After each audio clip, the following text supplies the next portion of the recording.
To lead with a quote. It isn't about how hard you hit, it's about how hard you get hit and keep moving forward. Ladies and gentlemen, number 55, Malachi Bell. Our next senior is Trevor Christensen. Trevor is the son of Brad and Sherry Christensen. Trevor has participated in football for 4 years, basketball for 4 years, and track for 4 years. Trevor also has participated in FBLA for 3 years, FCA for 3 years, Chick-fil-A Leadership Academy for 1 year, and debate for 1 year. Following graduation, Trevor plans to compete in track and possibly football at the collegiate level and become a hotshot pilot or aerial fighter. One thing about football that Trevor will never forget is the pride the team felt in the locker room after winning the first playoff game in 10 years against Bishop Ward. Trevor also loved running through the banner at his first high school football game. Last, Trevor would like to thank the team, the coaches, and the community for a great 4 years, as well as God for giving him the opportunity to play football. Ladies and gentlemen, number 34, Trevor Christensen.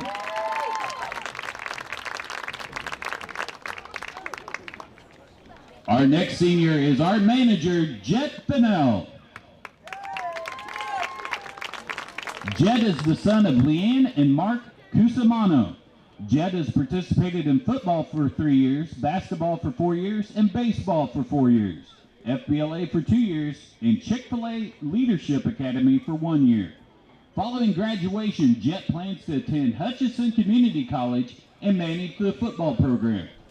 Something about football he will never forget is being handed the Gator keys for the first time and having full control of the Gator. After the Riley County game, Jet also appreciated the talk that he had with Coach Garen Bean as they were packing up equipment following the game. Ladies and gentlemen, one of the hardest working people I know, our manager, Jet Pinnell.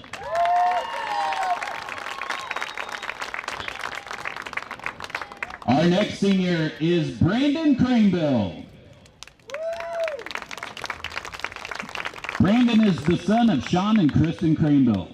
Brandon has participated in football for 2 years, baseball for 4 years, basketball for 2 years, and FBLA for 3 years.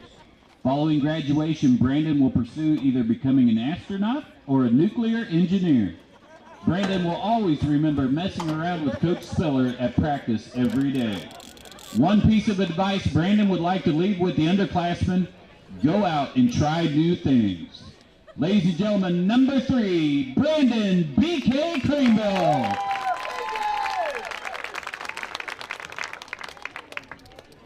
Our next senior is Kenny Luyo Jr. Kenny is the son of Kenny Luyo Sr.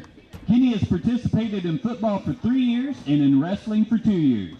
Following graduation, Kenny plans to pursue a career as a lawyer. One of Kenny's favorite memories was a hard hit he put on a Silver Lake player during a kickoff. For wrestling, Kenny will always remember picking up the pizzas with Cooper and Kendall when they helped out with the kids' wrestling tournament. Ladies and gentlemen, number 19, Kenny Luyo Jr. Our next senior is Peyton McCarn. Peyton is the son of Sarah and Nate McCarn. Peyton has participated in football for 4 years, basketball for 4 years, and baseball for 4 years. Peyton has also participated in choir and varsity choir for 3 years, FCA for 3 years, FBLA for 2 years, and Chick-fil-A Leadership Academy for 2 years. After graduation, Peyton plans to study to become an electrician.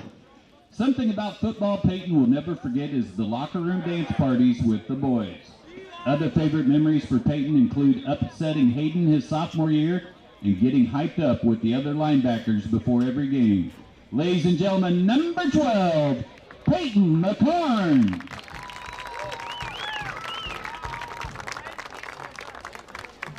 Our next senior is Coyer Portelli.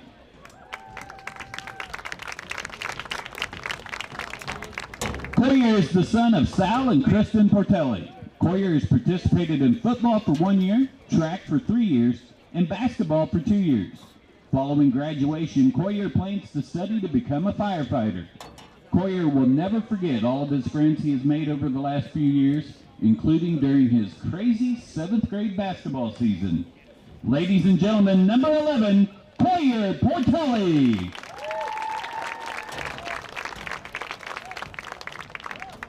Our next senior is Dagan Vindeska.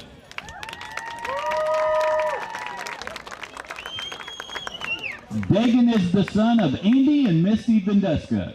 Dagan has participated in football for 4 years, basketball for 4 years, and baseball for 4 years. Also, Dagan has participated in Stuco for 3 years, Chick-fil-A Leadership Academy for 1 year, and debate for 1 year. After graduation, Dagan plans to attend a college and play baseball while studying criminal justice. Some of Dagan's favorite memories of football include the life lessons it has taught him, the brotherhood that has come with it, and defeating Sabetha his freshman year. Dagan would also like to thank his parents for everything they have done for him, coaches for believing in him and pushing him, and teammates past and present for helping him become better every day. And finally, the Rock Creek community for showing their support and cheering for our teams. Ladies and gentlemen, number 13, Dagan Vindeska.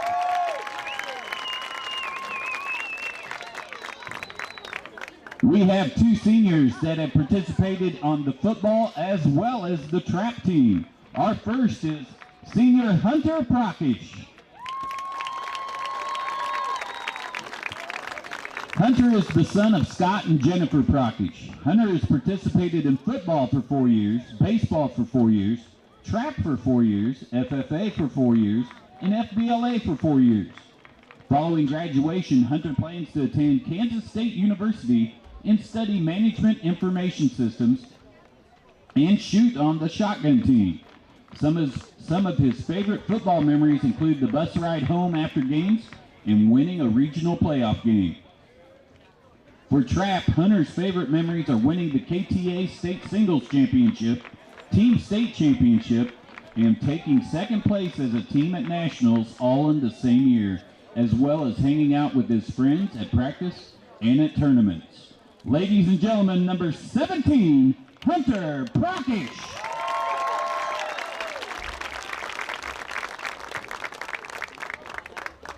And our last football senior is Cade Welfringer.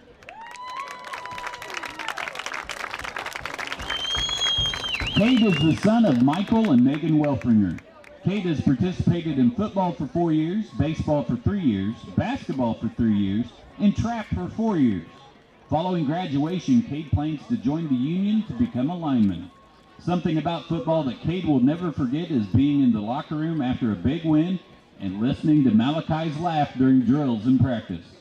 For trap, Cade's favorite memories include going to nationals in Michigan and watching the teachers shoot at the family shoot last year. Ladies and gentlemen, number 30, Cade Welfringer.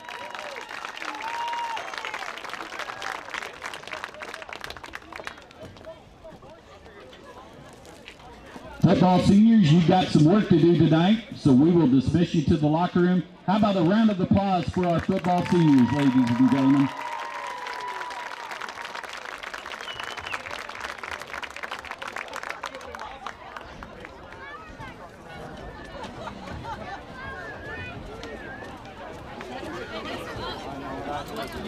And now let's meet the rest of our senior trap team members. First is Will Loke. Will is the son of Rob and Melissa Loke. Will has participated in trap for 6 years and in wrestling for 1 year. Following graduation, Will plans to attend MATC to study welding. One of Will's favorite memories from trap was placing 2nd at nationals in Mason, Michigan as a team. Ladies and gentlemen, senior Will Loke.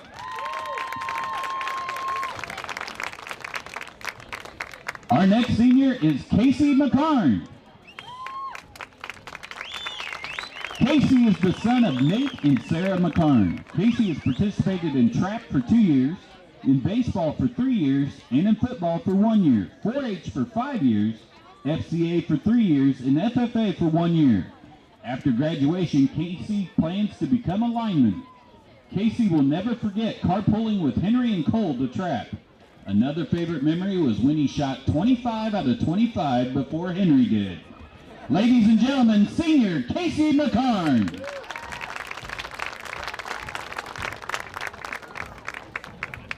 Our next senior is Matt Owens. Matt is the son of Ben and Diane Owens. Matt has participated in trap for 5 years and in FFA for 4 years. Following graduation, Matt plans to attend North Central Kansas Technical College in Beloit, studying welding and heavy equipment. Something that Matt will never forget is the trip to Mason, Michigan for the national championship and the many unforgettable memories made there. Matt would like to thank the coaches, Travis Figge and Jake Helgett, for pushing him to be his best and for their time and dedication to make a sport he loves be a success at Rock Creek High School. Ladies and gentlemen, Matt Owens.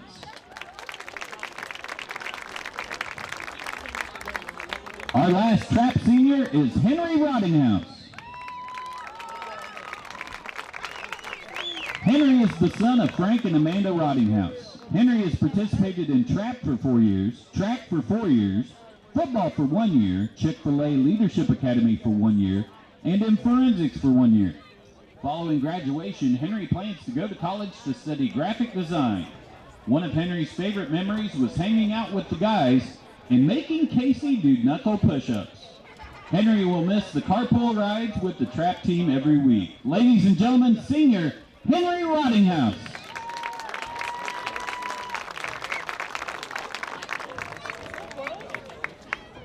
Ladies and gentlemen, we have 2 seniors in marching band. The first of which is Trey Scott. Trey is the son of Brian and Kathy Scott. Trey has participated in band for 4 years, Art Guild for 3 years, FCCLA for 3 years, NHS for 3 years, Yellow Ribbon for 3 years, Chick-fil-A Leadership Academy for 2 years, the Fall Musical for 2 years, the Writing Center for 2 years, Choir and Varsity Choir for 1 year, Debate for 1 year, HOSA for 1 year, Jazz Band for 1 year, and Renaissance for 1 year. After graduation, Trey plans to study psychology. Something about band that Trey will never forget was building a community that was strong, supportive, and achieves greatness as a team. A favorite band memory was when a giant conga line spontaneously happened with opposing bands last year at one of the marching band competitions. Ladies and gentlemen, senior Trey Scott.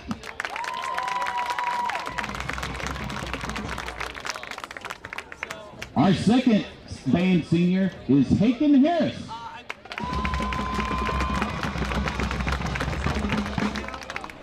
Haken is the son of Chelsea and Brian Harris. Haken has participated in band for 4 years, jazz band for 3 years, the musical for 2 years, track for 1 year, and HOSA for 1 year. Following graduation, Haken plans to attend K-State and enroll in the pre-chiropractic program there. One of Haken's favorite band memories is during a competition at Washburn, all the bands made a conga line and sang karaoke. Haken would like to say thank you to his mom, dad, and grandmas for always supporting him. Ladies and gentlemen, senior Haken Harris.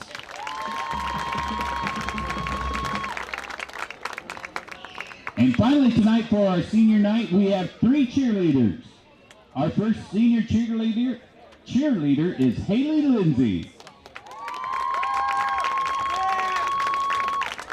Haley is the niece of Deanna Fugate. Haley has participated in cheer for 4 years, cross country for 3 years, track for 2 years, yellow ribbon for 4 years, forensics for 2 years, choir for 1 year, and debate for 1 year. Following graduation, Haley plans to cheer for Independence Community College. One of Haley's favorite memories was the sleepover she had with her girls after the Hugoton game. Haley would also like to thank her family and friends for supporting her throughout high school. Ladies and gentlemen, senior cheerleader, Haley Lindsay.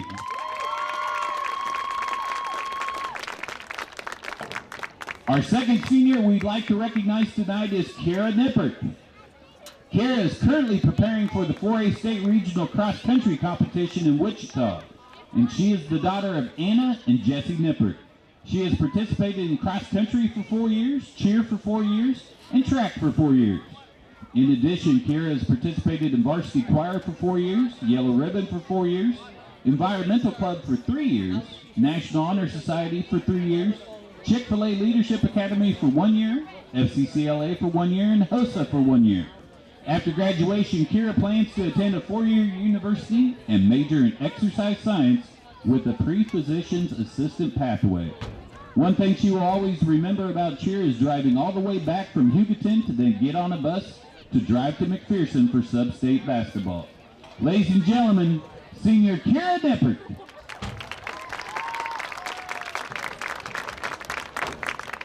And our final senior tonight is Kennedy Stevie. Kennedy is the daughter of J.D. Stevie and Casey Grubb and is represented this evening by her father and her brother Jeremy. Kennedy has participated in cheer for 3 years, journalism for 3 years, environmental club for 3 years, yellow ribbon for 2 years, and quill and skull for 1 year. Following graduation, Kennedy plans to attend the University of Kansas and major in business administration with a focus on human resources and management. One of Kennedy's favorite memories was when she returned to school this year and all her friends gave her a hug. Ladies and gentlemen, senior Kennedy Stevie.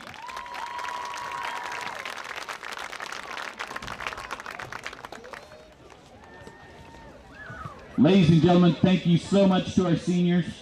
We can't tell you enough how much we appreciate your leadership, dedication, and devotion. And to you parents as well, we can't say thank you and congratulations enough. Ladies and gentlemen, one more round of applause for our seniors.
Presentation of high school football. Tonight, it is the Concordia Panthers taking on the home team, the Rock Creek Mustangs. Just had senior night festivities kick off, and it would not be a football broadcast without my color commentators. Evening, Jeff McCormick. How we doing? We're doing fantastic this evening. How are you doing, Isaiah? I'm great. Another beautiful evening for football. Yeah, it'll be the last matchup of the regular season for the Mustangs here against the Concordia Panthers. A little bit on the line tonight. Both of them, Mustangs right now sitting second in the district, but needing a win tonight to go ahead and cement their place. They got a tiebreaker against Marysville, but before we get to that, we're going to talk a little bit about what's been happening since the last time we saw you. I think we're going to start off with basically a little bit of a volleyball recap. Yep. Overall record sitting at 28-7. They won their last Mid-East League. Last year in the Mid-East League, came out on top against Silver Lake, closing out the year with a bang with Mid-East League champs as they have Sub-State coming tomorrow. Tomorrow, yeah, and they're number one seed in the East. That games are actually played here at the Rock. If you can see there on the schedule, right, kicking off with that first game is going to be Wamego at Coffeyville. That's a play-in game. Rock Creek will immediately get the winner of that game. And then on the other side of the bracket, we got the Parsons-Holton. And Rock Creek hopefully takes care of business in their first match and take the winner of that. And the winner of this whole thing will move on to state. which will be held at the Hutchinson Sports Arena in Hutchinson, Kansas.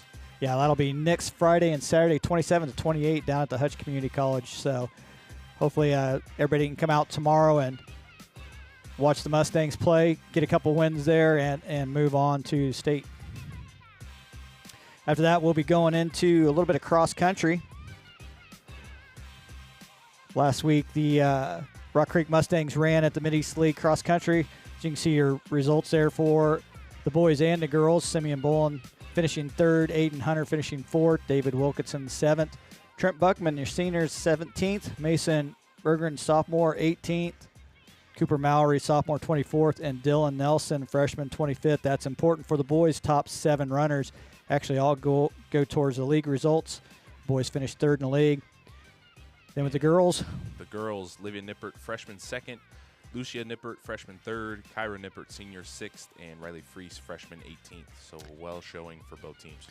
Yeah, unfortunately, the girls with just the 4 runners do not qualify for a team event, nor will they at the regionals that will be running tomorrow. So Rock Creek Mustangs, boys and girls, will be down at Wichita East, running in the 4A regional. I believe that starts at 10 a.m. For the girls, boys following at 11:10 a.m. Again, that's at the Wichita East High School. And the top 3 teams qualify. Their top 7 runners go. Other than that, the top 10 overall finishers qualify to go to state. And with that state announcement, I'm very, very happy to announce to the rest of the guys as well is that the Backroads broadcasting team is pretty proud and excited that we will be partnering with the Kansas High School Activities Association and the National Federation of State High Schools to bring you that state Kansas cross-country finals for 4A, 2A, and 1A. That'll be hosted at the Wamego Country Club. And again, that's on the 28th, Saturday after next. But Backroads Broadcasting, in partnership with Keisha as well as the NFHS Network, will be bringing you that. So very excited for the team, very excited for our group, and happy to be broadcasting across the state for 4A, 2A, 1A cross country. And we are just about 14 minutes away from kickoff here. And we will step aside for the national anthem, and we'll be right back after this.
Rock Creek students, you may now walk to the northwest entrance of the track and help the band with the tunnel. Do not go over the fence, but you can walk over to the north.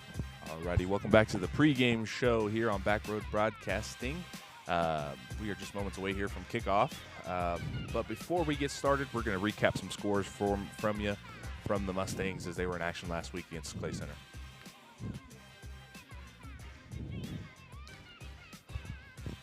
Yes, tough game last week for the Rock Creek Mustangs. Come up a little bit shy, losing that game on the road at Clay Center. The final score of 12-26.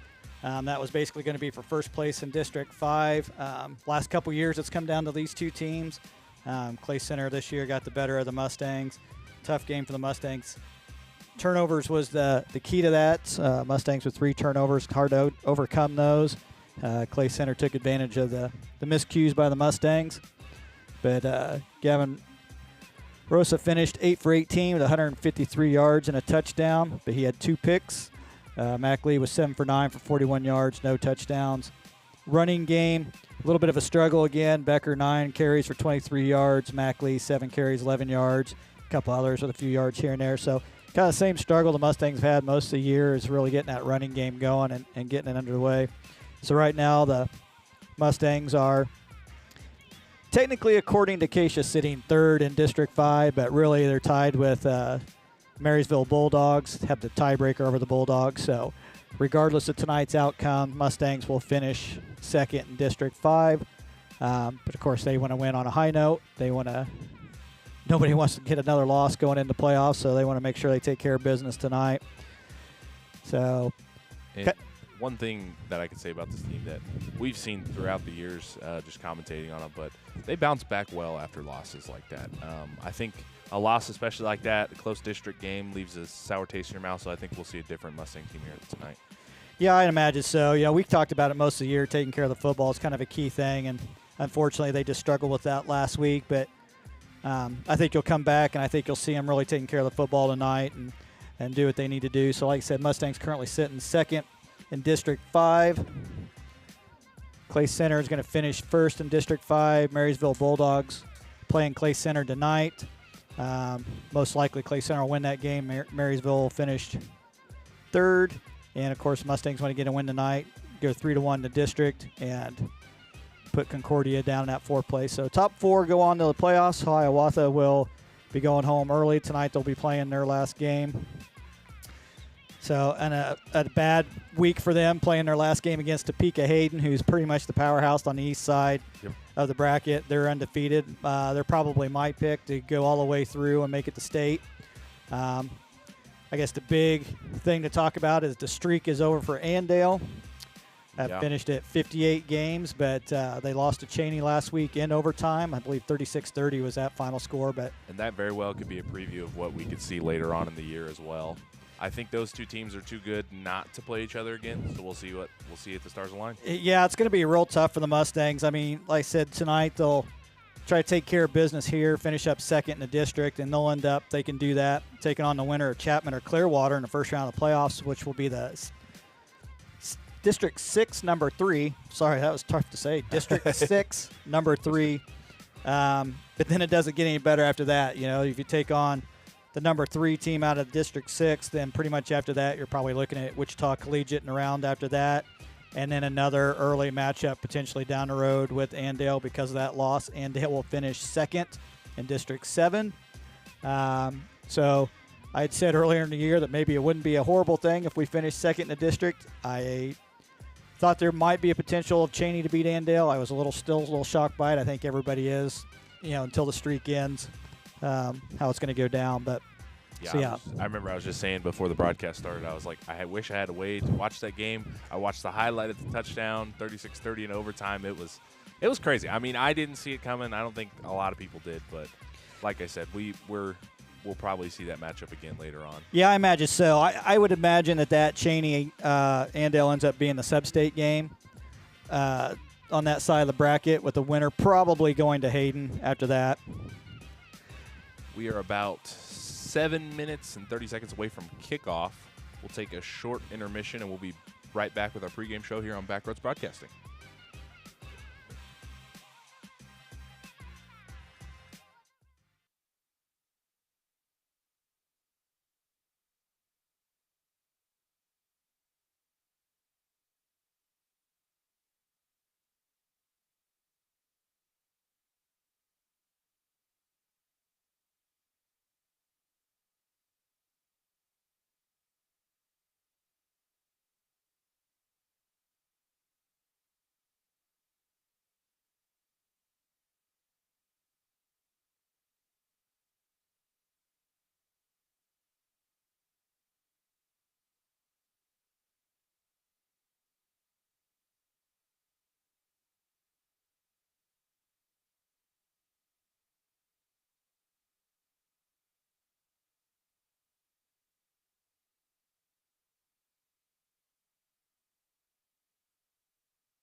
Alrighty, folks, welcome back to the pregame show here on Backroads Broadcasting.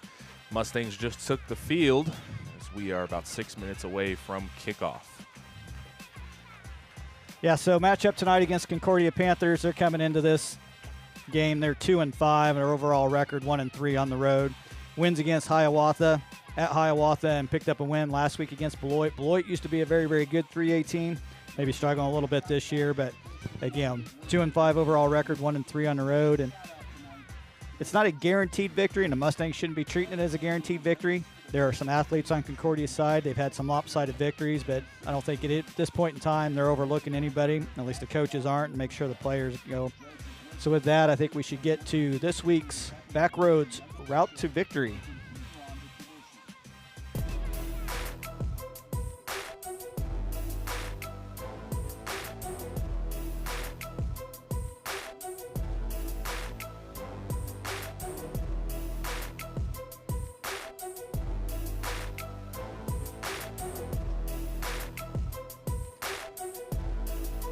So for the Mustangs, their route to victory tonight is going to be protect the football. Last week they had 3 turnovers, end up costing them the game. So always want to protect the football.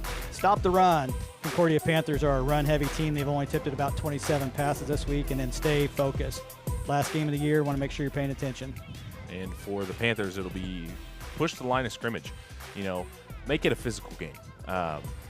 Make it every yard that the Mustangs are going to get on offense earned. That graphic popped away a little quick. That's all right. We're good. Working the clock. Like I said, they're a heavy run team, so they're going to spend a lot of time in possession. They want to work that clock, and basically they have to win the one-on-one matchups. Mustangs, they got to focus on 3 running backs for Concordia to be successful. They really got to take out and get to that secondary and into the linebackers so their running backs can get sprung free. So pushing that line of scrimmage, getting into that linebacker group, and they're averaging about 6 yards a carry. Mustangs defense got to step up and prevent that. Get ready for the coin toss here. As the captains for the Mustangs are number 61, Mason Faith, number 30, Cade Welfringer, number 34, Trevor Christensen, and number 12, Peyton McCarn. And for the Panthers, got those binoculars, Judd? You know what? I think I do. I was just thinking to myself, why am I up here squinting? Let's see what I can get figured out here since I think I'm seeing an 8, 9, 20, and 44, if I'm not mistaken. It'd be number 20, number 9, number 44, number 8. Boy, your eyes are as good as mine with binoculars. There we go.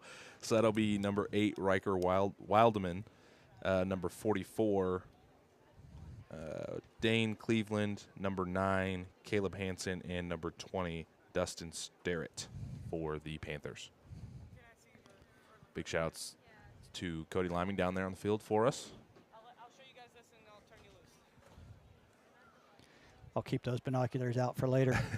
I'm impressed. I didn't think I was going to get that. I thought you were going to give me like 45, 12, and 7, and I was going to be just disappointed. But I'm pretty sure that last one's a C, Doc.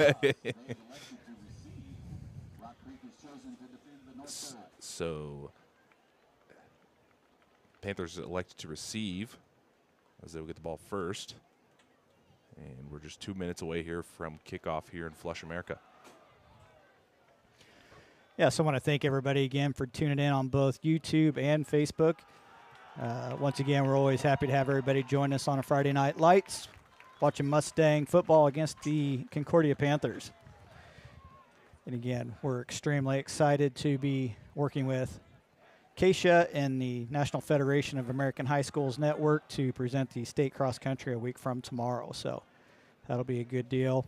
Hopefully everybody can tune in for that. See some new things at a Backroad Broadcasting. I don't think we've ever done a cross-country event before. It's going to be a big one. I was going to say this will be a first for me. I don't know if you have, but I have been to a cross-country event. I was going to say I know they run, and I'm not much of a runner, I'll be honest. Yeah. I'll try to save all my fun cross-country things for that broadcast, but all I will say tonight, and I may say it again next week, One of my favorite quotes that I've seen about cross country is, if it was easy, they would call it track. That's fair. I can't argue with that. Yeah. So cross country, 3 miles, 5,000 meters. Not in my wheelhouse nowadays.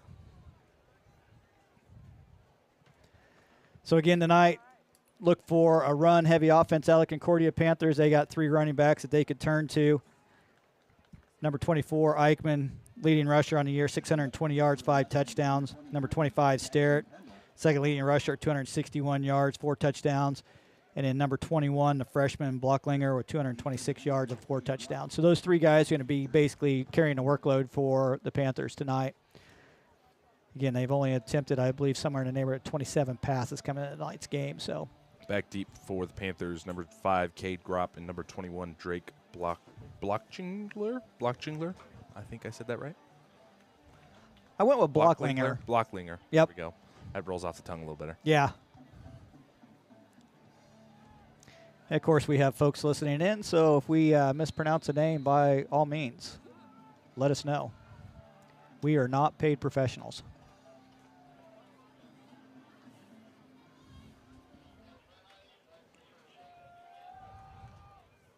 Kick is away. And that'll go to Blocklinger. And well defended by the Mustang kickoff. And the Panther offense will set up shop at about the 25-yard line.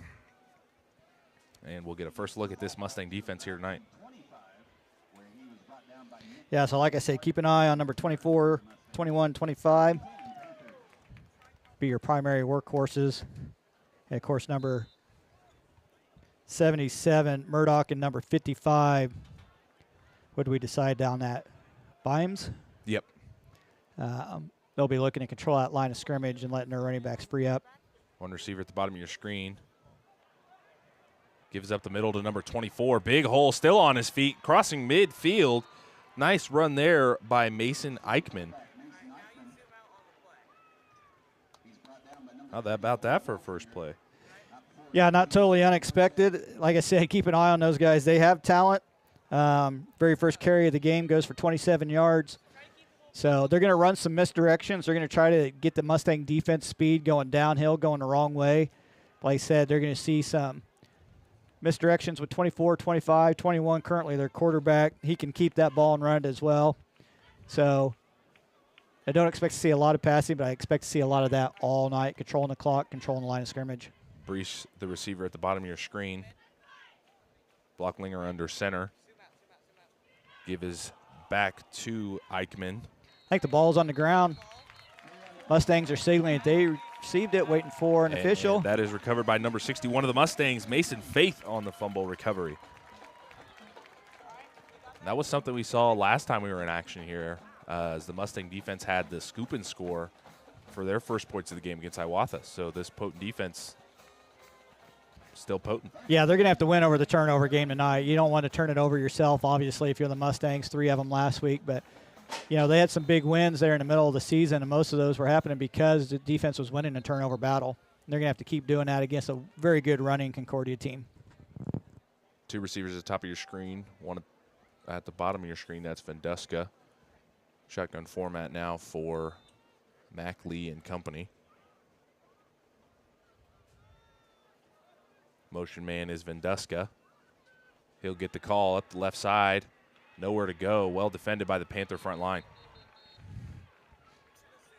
Yeah, going with a little trickery right off the bat. You know, it's something we've seen that's a little bit different with this year's Mustang offense. They're trying to figure out ways to generate a run game, whether it's, you know, sweeping a receiver on end around, trying some different sets and different looks. Last time we were here at Hiawatha, they were going with a shotgun wishbone type formation. So Bell and Christensen, the top receivers. Here's the give to Becker. He'll gain some of the yardage back, lost on the first down.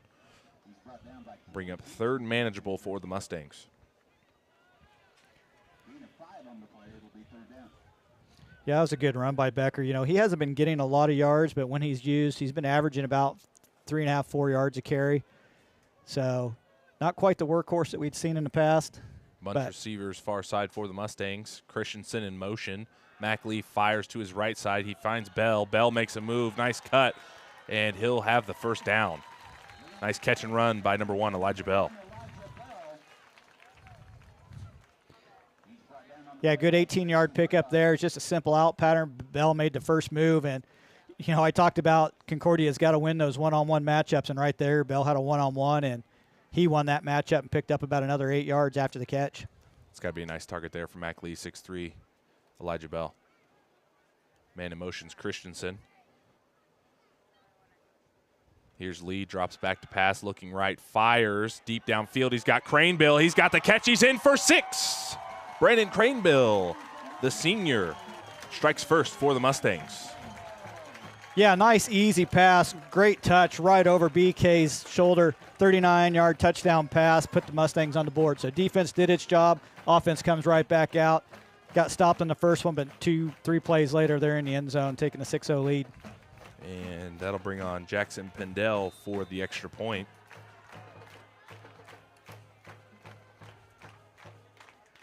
McCarran on the hold.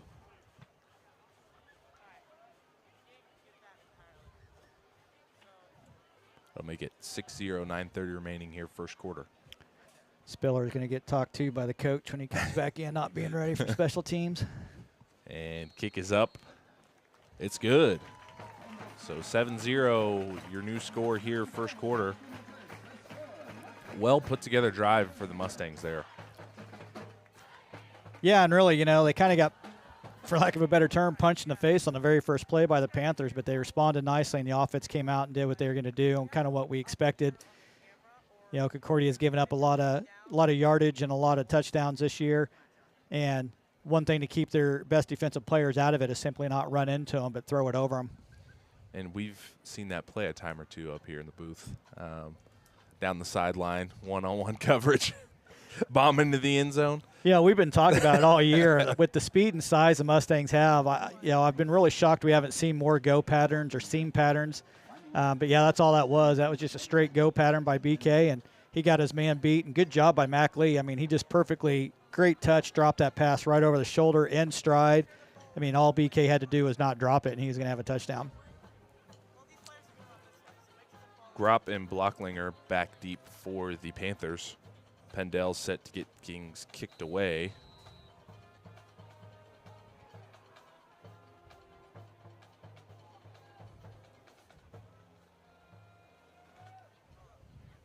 Nice kick by Pendel. Be received by Gropp off the hands. He'll pick it up. And well defended again by the kickoff unit of the Mustangs. Yeah, number 71, Nick Allen. I think he was the first one to meet him. Took a shot, but he held his ground and got the tackle. So, again, I think we'll see a steady diet of run coming out of the Panthers. So, Mustangs aren't going to change up the look. I talked to the coaches before the game, asked if they're going to put 8-man in the box. They're like, nah, we may go 7, but we're going to keep doing what we've been doing all year. They're going to run with a 3-3, 3-4 stack. So it'll be 1st and 10 on the 17 for the Panthers.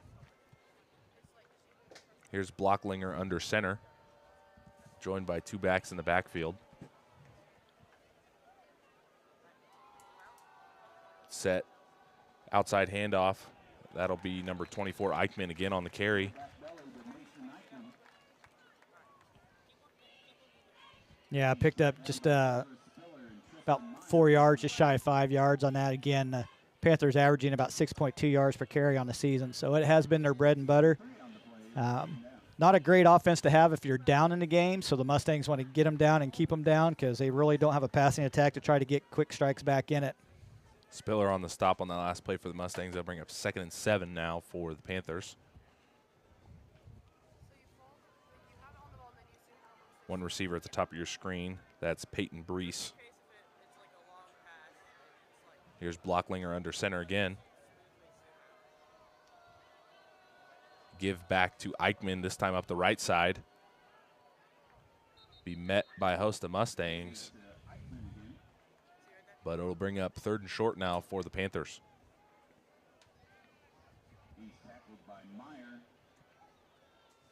Yeah, it was a whole host of them. Did a good job getting them stacked up. I actually thought with his momentum he had first down coming, but Mustangs did a good job of holding them just short of that, bringing up 3rd and short. Going to be tough right here. You're going to have to stay low on the defensive line. Concordia offensive line's really been doing a good job of controlling that line of scrimmage, and their center is a beast of a student. I mean, Blocklinger gets under center, and he is under center. I mean, his head is barely peeking over the top of the back. It'll be Blocklinger on the quarterback keeper, bounces it outside. He's got room to run and will go out of bounds just past the 45-yard line. Nice run by the quarterback for the Panthers, number 21, Drake Blocklinger. Yeah, I think he's kind of hard to pick up back there, to be honest with you. I mean, when you're squatting that low, it's hard to see where the ball's going. And Matt G, to answer your question, number 7 of the Mustangs, that'll be Ezra Spiller, the sophomore, coming in at 6', 205. Tiny guy. 6', 205. I believe, isn't that about the size of the Junction City linebacker just signed with Oklahoma? I think he was somewhere around there, 6', 6'2", 205. They signed him to play linebacker. And give is up the middle. That'll be Eichmann again. Call it a gain of 3 on the play. Bring up 2nd and 7 now for the Panthers.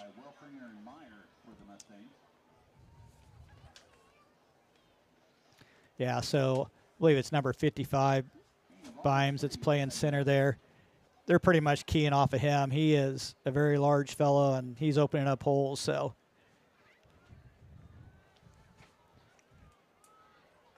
ball in the 49, 7 minutes remaining here, first quarter. 2nd down and 8 now for the Panthers. There's Blocklinger under center. Give us to Eichmann again, and Peyton McCarn snuffed that one out from the beginning. Nice stop there from the Mustang defense.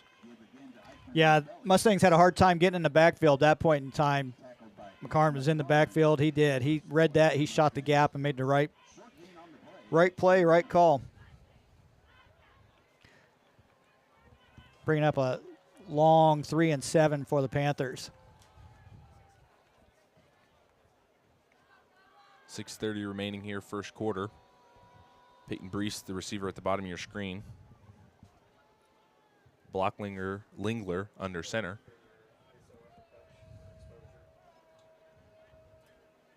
And that play will be blown up by the Mustang defense. The give was supposed to be to number 25, Drew Starrett, but well defended by the Mustang front. Yeah, we'll see what the Panthers do here. They're kind of at midfield. They don't have much of a kicking game. So we'll see if they decide to just go for it or go ahead and punt. But as I was watching before the games, they kind of struggle with a little bit of their punts or kicks. Not so much that, but maybe not having a primary long snapper might be a bigger issue. But it looks to me like they're going to go for it here.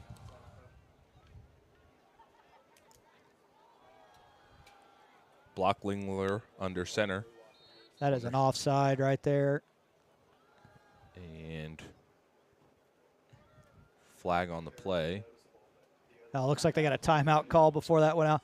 Yeah, this near receiver was about a half a yard offside, so if that actually would have gone, I think that had gone as a penalty for the Panthers, but instead it ends up getting a timeout on it. That timeout's going to be brought to you by Darris Corner Market. Darris Corner Market's changing the way you think about their gas stations. Come inside to find everything from canned goods to fresh baked pastries and fruit. Also, don't hesitate to download the Darris app today to get access to discounts, rewards, as well as great deals and specials every day.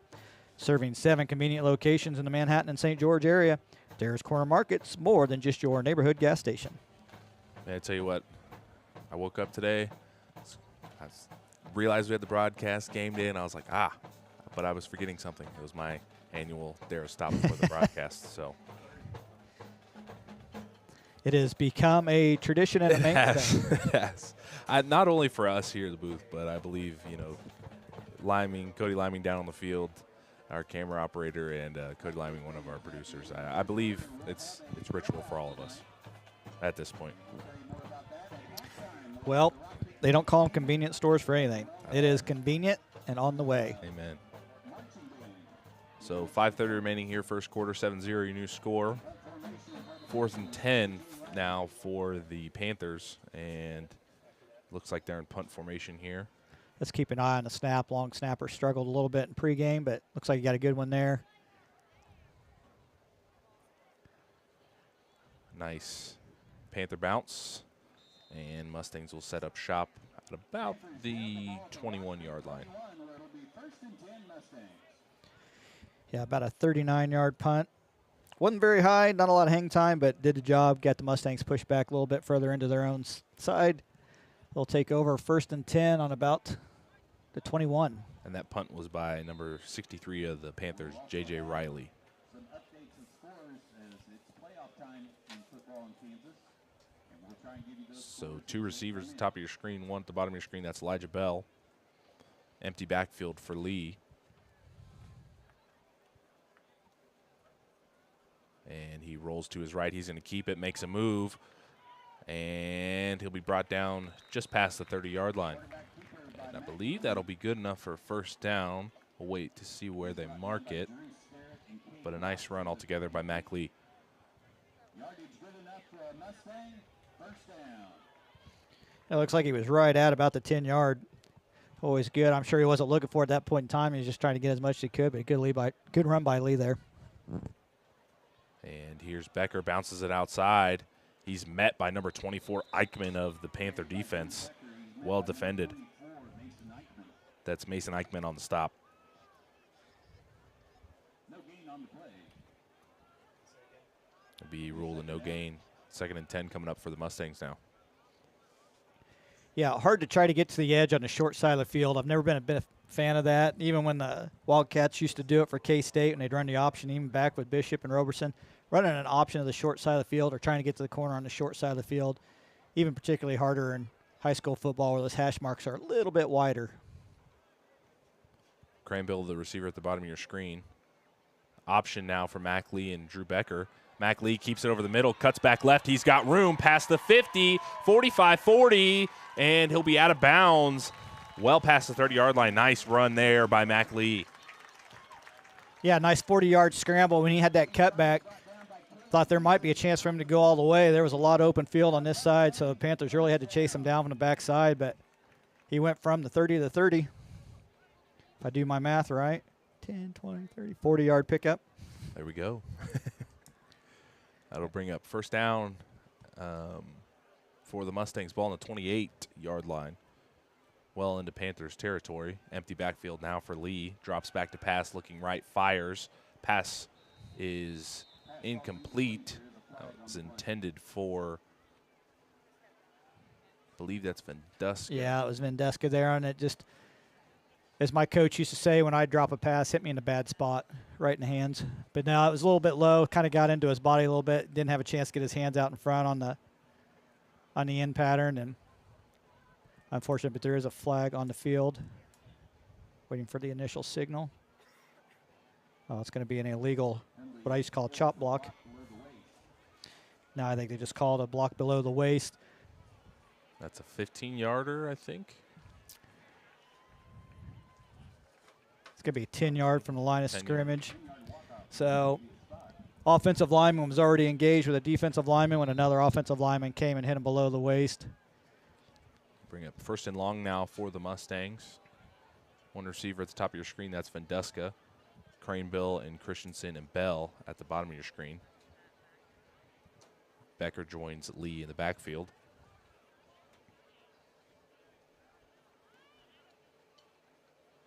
Lee rolling to his right. Pressure coming. Fires for Bell. He's got room. He's got blockers up the field. Turns on the Jets, and he's in for 6. Little screen play for number 1, Elijah Bell. Goes for 6. Good play call there. Was a good play call, and good job by the Mustangs. I was a little worried that a couple of their offensive linemen may have been downfield a little bit early before the pass was actually let off, but no flags, clean play, 40-yard touchdown for Bell. Second passing touchdown of the night for Mac Lee. That'll bring on Jackson Pendel for the extra point.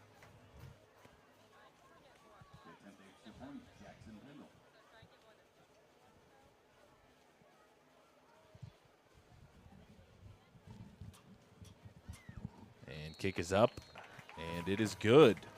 That would have been good from 35 or 40. I would agree with you there, Judd. 14-0, your new score. 4 minutes remaining here, first quarter. And Mustang offense looking pretty good here on these first 2 drives. Yeah, the pass game is definitely there. You know, the standard run game still a little bit of a struggle, but Mac Lee has kind of found a couple lanes to run through, and you know, I can't really say that the run game is hurting too bad when they've already got 80-plus yards rushing in the first quarter, but we're getting close to that, sitting around 60 yards, but a big 40-yard run by Mac Lee and another 10-yard run, so he's sitting at 50 yards running and, gosh, probably around 90 yards passing already here in the first quarter. So, yeah, offense is clicking, defense is doing their job, and really you kind of got the Panthers right where you want them right now. They're down by 2 touchdowns. Again, with a run-heavy offense, it makes it really hard to start coming from behind and not losing a lot of time on that clock. I really like the diverse play call for the Mustang offense, too. You know, we saw the option play, Mac Lee getting it done with his feet. We saw short-range routes. We saw the screen pass, and then we saw the home run ball to Brandon Craneville for the first touchdown of the game. Yeah, I think with this year with the running, we've really seen them try to dig deep into the playbook and come up with some different ideas and different ways to kind of spring players out there. I think we've seen probably about 8 or 9 different ball carriers for the Mustangs. They're going to find a way to get to work. You know, they have a heavy passing attack, but still the teams are queuing on that all the time. You got to be able to come back with some rush. And kick is away from Pendel. And that'll be caught by number 33 of the Panthers.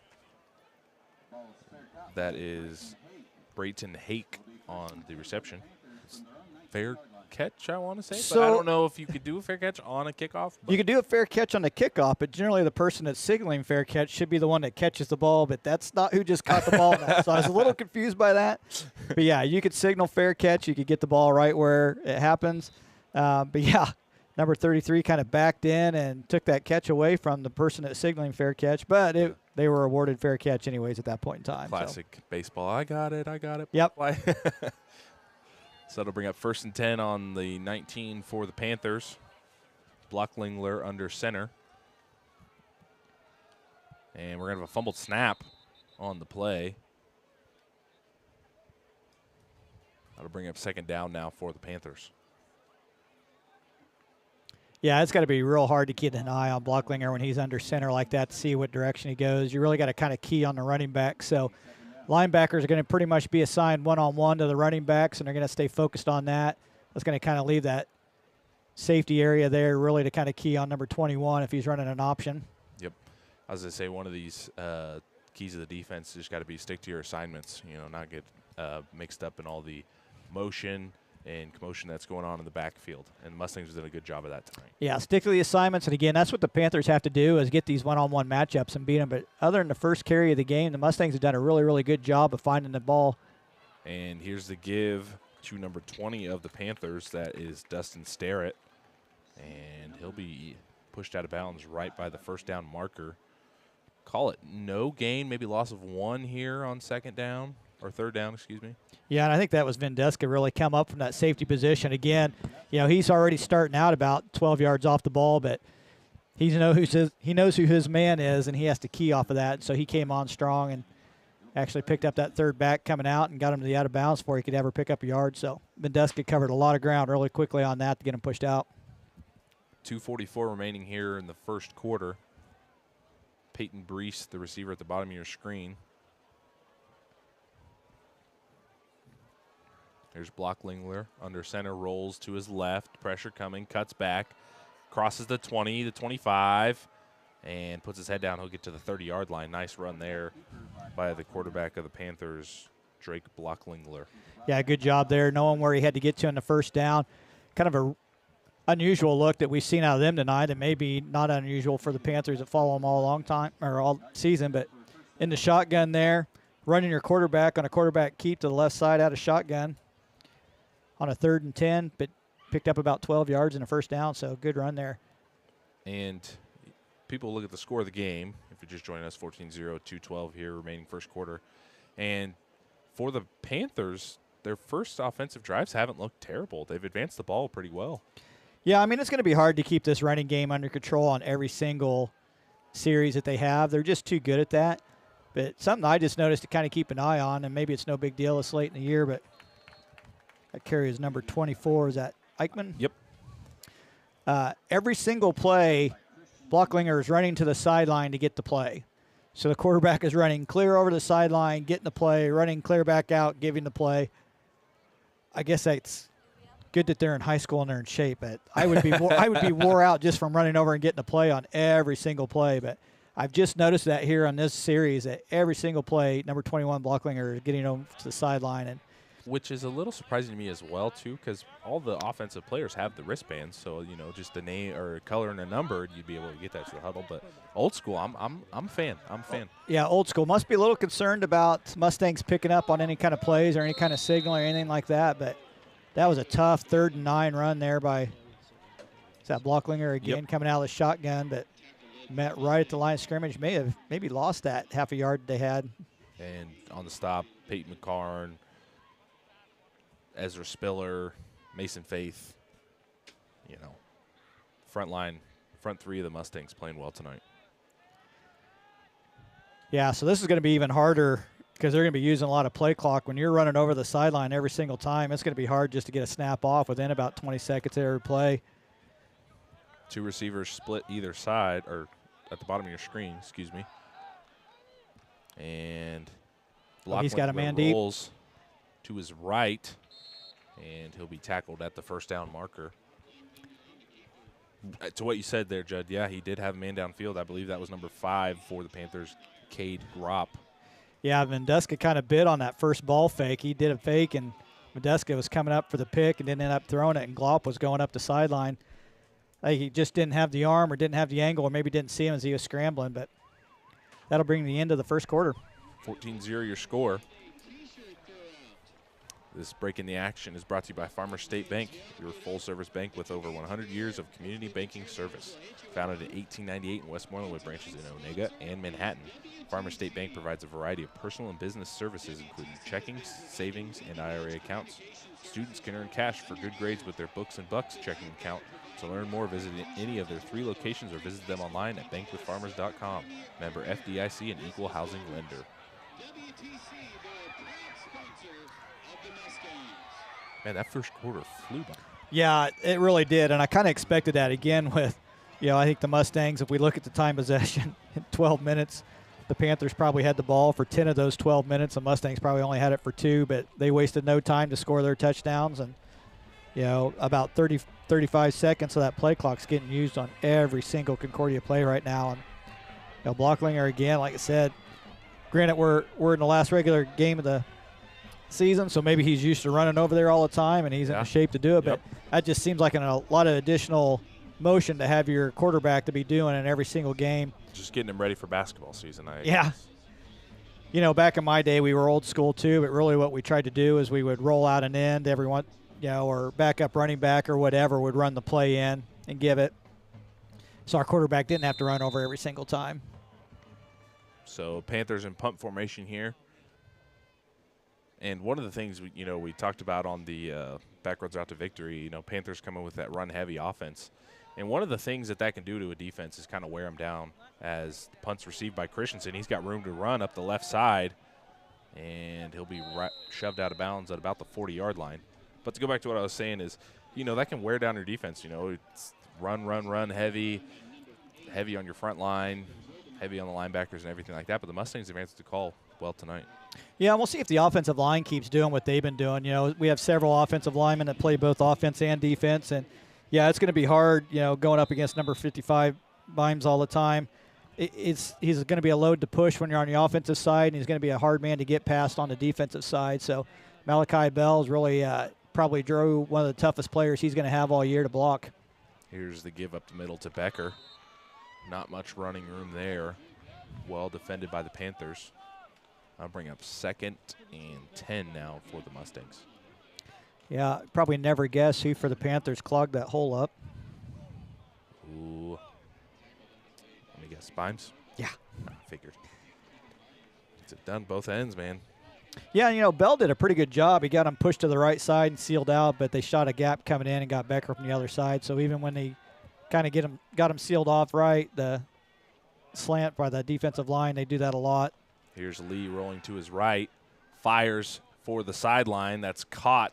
That's Cranebill, breaks a tackle. Nice catch and run by the senior Brandon Cranebill. Mustangs in the red zone now. 11 minutes remaining here, second quarter. Yeah, looks like that's going to be about a 20-yard pickup over there by Craneville. So he's getting his number called tonight.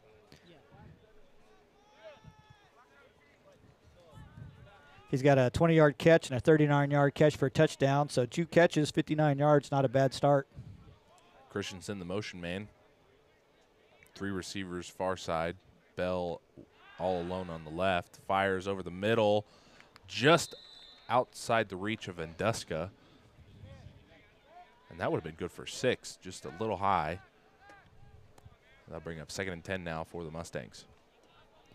Yeah, just missed him on that. Kind of got turned around a little bit in the pattern as well. Kind of got caught on his back foot. Probably, we know he's got a pretty good vertical jump. It got caught on that back foot in a stride and wasn't able to get up and jump as high as he normally would. But Mac Lee currently 4 for 6 to start the game. 2 touchdowns. And I believe we're going to have a false start. Got him on with the hard count there. Or defense. It'll be 5 yards now for the Mustangs. They'll bring up 2nd and 5. One thing I was going to say is switch Bell to the far side now, but I was going to say when they were sending Christensen in motion to that right side, I was going to be looking for Mac Lee to hook up with Bell there, but here it is. Sweep now to Becker. He's got a block, turns it upfield, and he'll cross the 10-yard line. Be enough for the first. It will. They'll be 1st and goal Mustangs. Yeah, so last year with Winans, they had to really kind of teach him to be patient and let the blocks open up for him. Becker right now, he just needs to go. Looks like we got a face mask right there. That's going to be a half the distance. That was a pretty hard yank right there by number 77. That is Tracer Murdoch. Well defended, though, but. Yeah, just got his hand up into the mask and never let go. But anyways, what I was saying is they were trying to teach Winans how to basically be more patient, wait for the blocks to open up. I think sometimes Becker's maybe waiting a little bit too long. Sometimes he just needs to hit the hole and go. And on that play prior to that, he was kind of waiting. And the hole was there, but I think he just needs to get more confidence in himself and just run hard, hit that hole. And I think he'd pick up an easy 4 or 5 yards on most of the times he just has the ball in his hand. And we've seen that before from him. Marysville game, triple digits in yardage and 3 touchdowns, I believe, is what the stat sheet was saying. I think if I'm correct, I don't know. Yeah, he had well over 100 yards rushing against Marysville, and that was probably his best game. And here's Christensen, cuts it back. Will be stopped short of the goal line. We'll bring up 2nd down now for the Mustangs.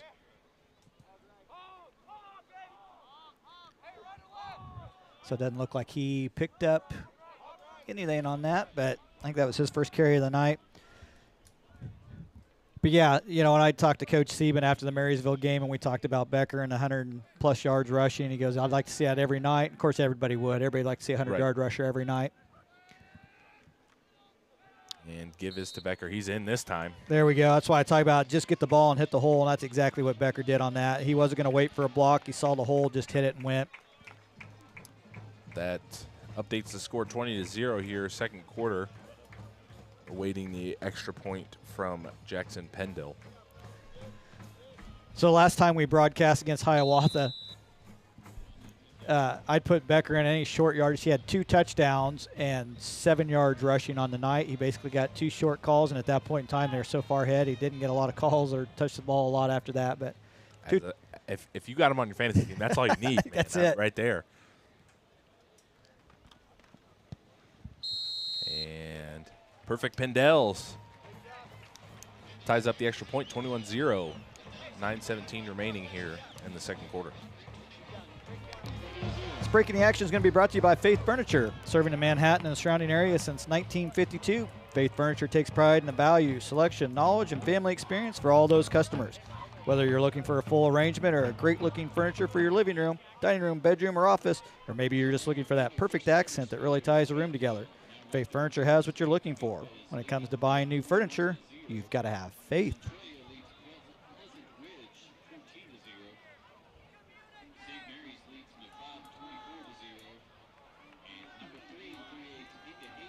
And for this Mustang offense, you mentioned the turnovers last week, this doesn't look like a team that would turn over the football after these 3 straight drives.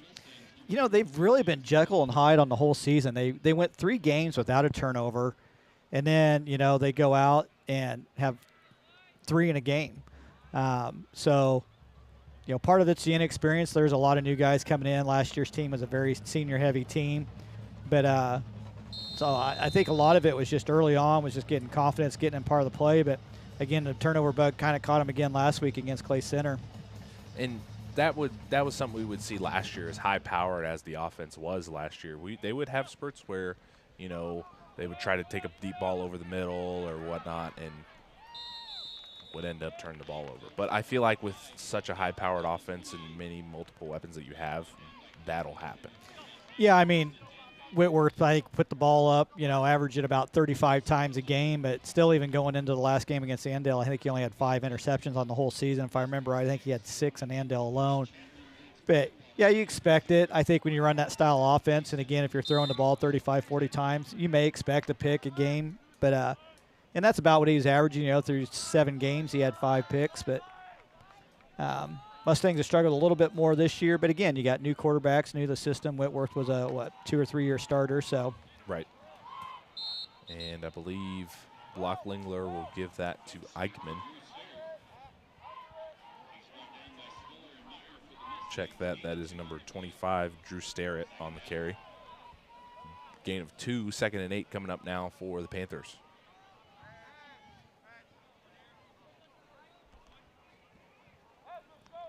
So, but the good thing is Mustangs, again, another winning season. You know, whether they have the record they had last year, it's still a step in the right direction. It's pretty much, I think, a goal of most coaches is really, you know, not everybody expects to go 7-0. They'd like to go 7-8-0, but winning season's a winning season. It's always something to be proud of. And well defended there by the Mustang defense. That is Blocklingler on the carry. It's going to be a loss on the play. It'll bring up 3rd and 9 for the Panthers.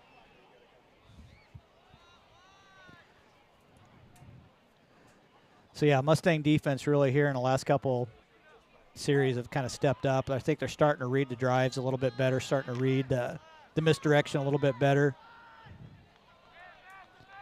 Here's a real tight formation for Concordia. And here's the give up the middle. That's Eichmann. And he'll be brought down by Venduska, but he will have the first down. Venduska slow to get up. So he might have got wrapped up a little wrong in the tackle there. He seems to be up.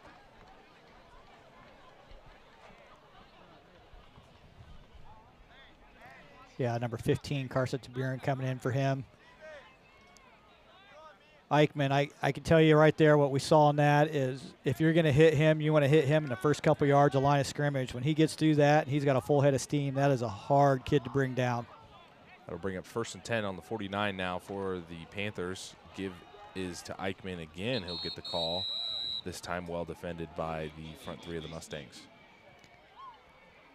He said, fool me once, shame on you. Fool me twice, can't get fooled again. Yeah. Well, and I got to tell you, I know it's not illegal, but now that they're here at the midfield and we're actually getting a good look down the offensive line, look at the rest of the way the offensive line set back off of Bimes. I mean, they're a full body behind him. Again, you just basically, your head has to be at the waist level, and they're right there, but Bimes is way out there, a full body length. A fumble there.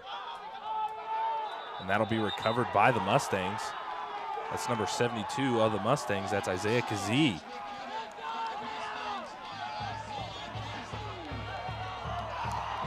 So 2nd turnover of the night for the Panthers. 2 fumbles. Mustangs on the last one took 3 plays and scored. Let's see what they do here. They're getting the ball right at about the 49-yard line on their side of the field. What you were saying about the Panthers offensive line, I was going to say, careful, you know, you might anger some Chiefs fans in the comments there with, I think Stewan Taylor is the one they're always getting offsides and everything like that. So it's real easy to spot a pass or a run play with the Chiefs. At least it was early on in the season. But yeah, let's look right here. Let's see if we see a long bomb down here to Bell. And screen pass for Bell. Nice block by Bell. Malachi Bell, that is. And Elijah Bell will have the first down.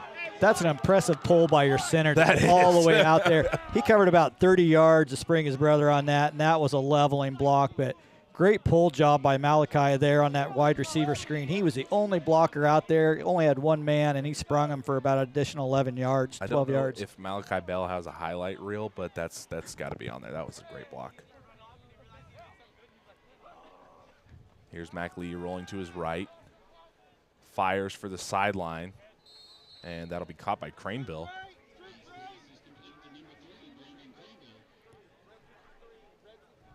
That's a good job staying focused. I actually thought number 24 had tipped that ball coming into him. I thought Eichmann had a finger on that one, but So if you have the over-under of Craneville over 50 yards, you can go ahead and cash that in.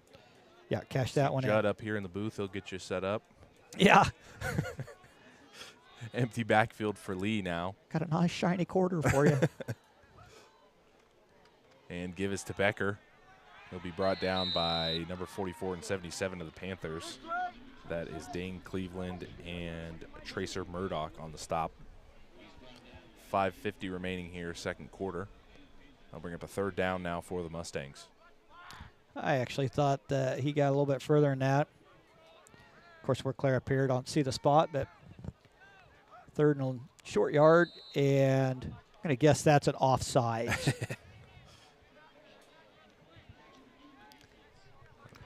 It'll be a first down now for the Mustangs.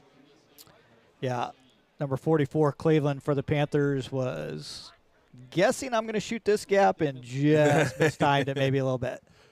Bell, the receiver, on the near side. Three receivers far side. Here's Lee. Fires over the middle. Passes batted up. And it will be incomplete. It's batted at the front line from the Panthers. That'll bring up 2nd and 10 now for the Mustangs. Yeah, those are always scary when they're tipped like that, going right down the middle. That's anybody's ball game, and it's a free-for-all most of the time, but I don't think any defender or receiver got their head turned around in time to see that that ball was floating up in the air, so luckily that drops safely to the ground. Mustangs have another chance here. We still got Bell one-on-one on a matchup the outside. I'd like to see a fade to him to the corner.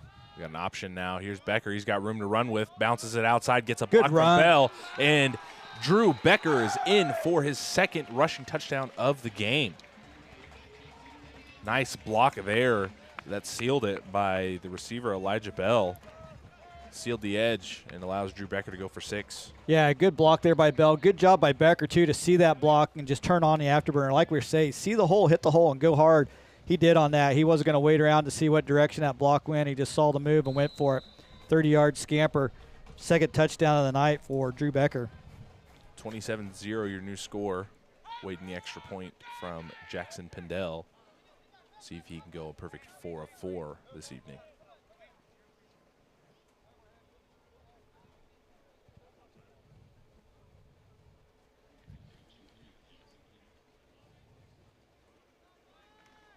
And we're going to have a fake. That's Cade Wellbringer on the 2-point reception. That's something you're not going to see every day. Peyton McCarn finding number 30, Cade Wellfring, in the back of the end zone for a 2-point conversion. Chicanery. Trickery. Trickery, there we go. Some other long, fancy word for it. But, yeah, great trick play there. Caught them all off guard.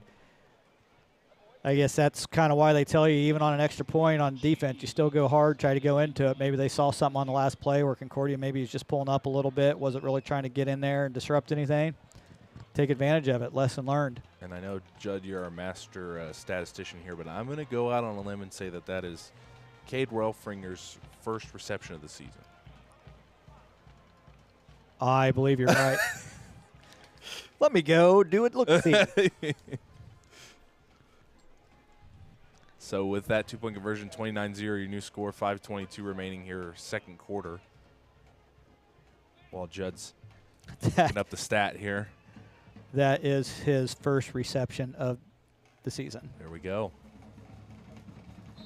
Why not make it a 2-pointer?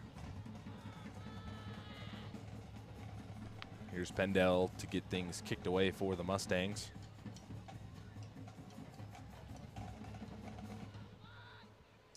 Nice kick. And Gropp will take it out. Nice hurdle there, but he's met by the receiving unit of the Mustangs. Let's see, that's number 35, 71 for the Mustangs. That is Cooper Sieben and Nick Allen on the stop for the Mustangs. Kick coverage for the Mustangs tonight has been pretty on point. Yeah, it has been pretty good, but you know, I'm sure Coach Escher would really like his guys to be a little bit more aggressive. The ball's kind of dropped in between them a few times. They've had a couple bumbles and stumbles here and there. Again, you know, Eichmann gets a ball on a kickoff, and if he gets a full head of steam, I don't want to be the one that meets him at the 30-yard line. And here's the give up the left side. That'll be number 25 of the Panthers. That'll be Starrett.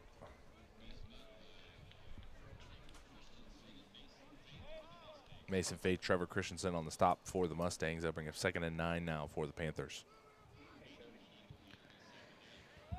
Yeah, so it looks like the Panthers are going to try to mix it up just a little bit. Eichmann's a hard runner. He is leading the team, but again, you know, Starrett has 261 yards, 4 touchdowns. Blocklinger on keepers most of the time, sitting at 226, 4 touchdowns coming in the night. So I didn't notice that Blocklinger is still going over the sideline for every single play at this point in time, but. And Starrett gets the call again, tries to cut back, nowhere to go. Well defended by the Mustang front line. And one thing the Panthers could do with all this run-heavy offense they're doing, they could catch the Mustangs with a play-action pass over the middle. Yeah, they could. They don't do it very often, but you would expect that at any point in time if they're so run-heavy. And, you know, I would try it at least on occasions. They only made about 27 passes. They only got about 100 yards passing on the season. But, you know, right now, Starrett on 4 carries has basically gotten back to 0 yards. Eichmann's really been the workhorse for him at this point in time. Blocklinger's had a couple runs of 12 yards, but other than that, he's been pretty well held in check. And again, right there, had a man deep, just didn't have time to get it off to him. You know, number 12 is streaking up the sideline. That was Breeze, and you know, the Mustang defense are just closing the gap, not giving Blocklinger a chance to actually step into a throw. That was Peyton McCarn and Ezra Spiller on the stop for the Mustangs. They'll bring up 4th and 13 now. Been deep in their own end zone for the Panthers. Back deep. Trevor Christensen and Dawson Rankin for the Mustangs. Yeah, and with this punt team, you know, you got to expect that if they could get it out to the 40-yard line without the Mustangs getting a finger on it or trying to get a block, they're going to be doing pretty good. But Mustangs are in good field position right here. Nice high punt. And that'll be caught by Christensen just past the 40-yard line where the Mustangs will set up shop.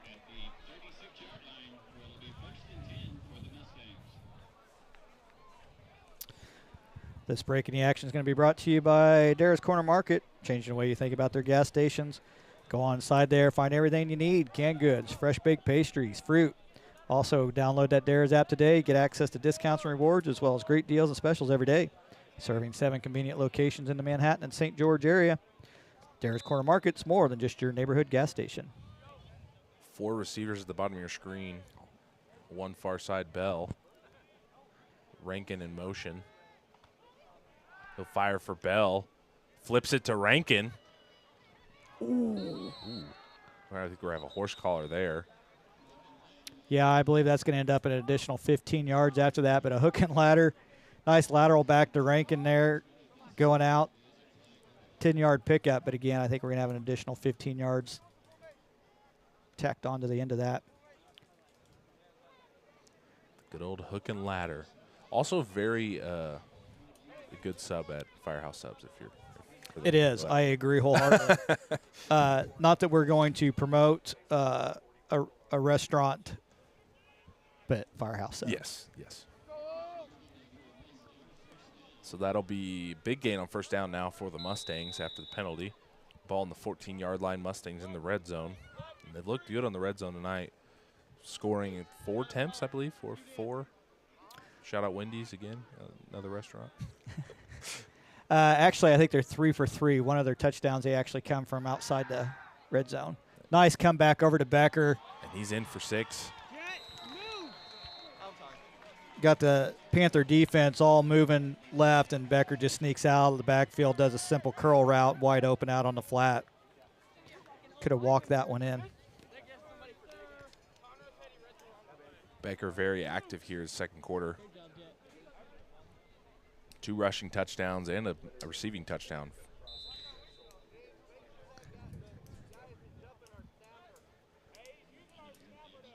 So 35-0, your new score, 2:33 remaining here, second quarter. Here's Pendel for the extra point. And kick is up, kick is good. 4 for 4 now for Jackson Pendel. Mustangs in control of this one. 2:33 left to go in the first half, up 36-0 over the Concordia Panthers. They came out strong in their first possession, picked up 20-some yards on their very first play. Fumbled on the next play, and really the Mustangs have been in control of the game since that point on. This break in the action is brought to you by Liming Productions. Based out of St. George, Kansas, Liming Productions is your source for 5-star wedding videography, event videography, corporate events, and small business commercials. Let Liming Productions capture all of your special moments and compile the story you'll want to watch over and over. Liming Production, capturing stories for life. See their services and highlights at facebook.com/limingproductions. I know that guy. Sounds familiar. I think I've seen him a time or two. Somewhere, yeah. Just can't put my finger on it.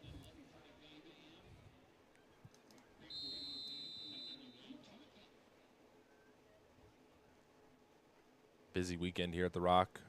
Senior night, and then we got sub-state volleyball here tomorrow, taking place in the afternoon. Here's the kick. Short squib kick. Will be picked up by the Panthers about the 30-yard line. I think it's time for a bandit brain teaser. I'm ready to keep my perfect record. I was wait, no, 3 for 4 last week. Let's see if we can get this rolled out here. So that'll be 1st and 10 on the 35 for the Mustangs, or for the Panthers, excuse me.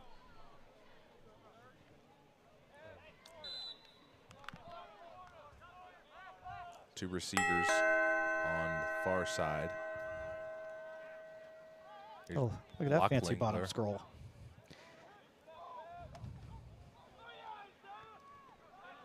Blocklingler on the quarterback keeper. So the brain teaser, Judd, what is it?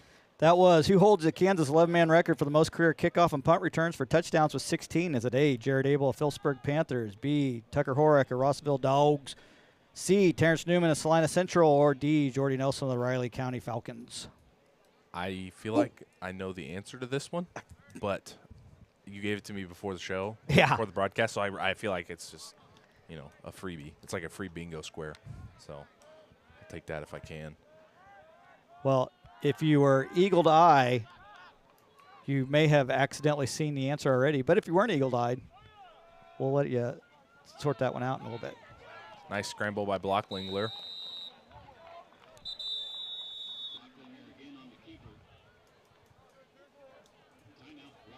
And we'll have a timeout by Rock Creek on the play. Yeah, there's a lot of running for 3 yards, but again, Mustang's doing a good job keeping them in check. This timeout is brought to you by Roach Media Group, your local friendly professional photographer, honing their craft through years of wedding, portrait, and headshot photography in St. George, Wamego, and Manhattan area. They are now also your local area expert in real estate photography and videography. Ask about the drone and 360 view camera tours when you reach out to them today at roachmediagroup.com. That's Roach, R-O-C-H-E, mediagroup.com. Yeah, so if you caught it rolling across the bottom of that screen, it was a quick flash, little minor technical glitch, but I threw some big names out there, but actually that record is held by Jarrett Abel, a Phillipsburg Panther, of Phillipsburg, Kansas. That's back in my neck of the woods.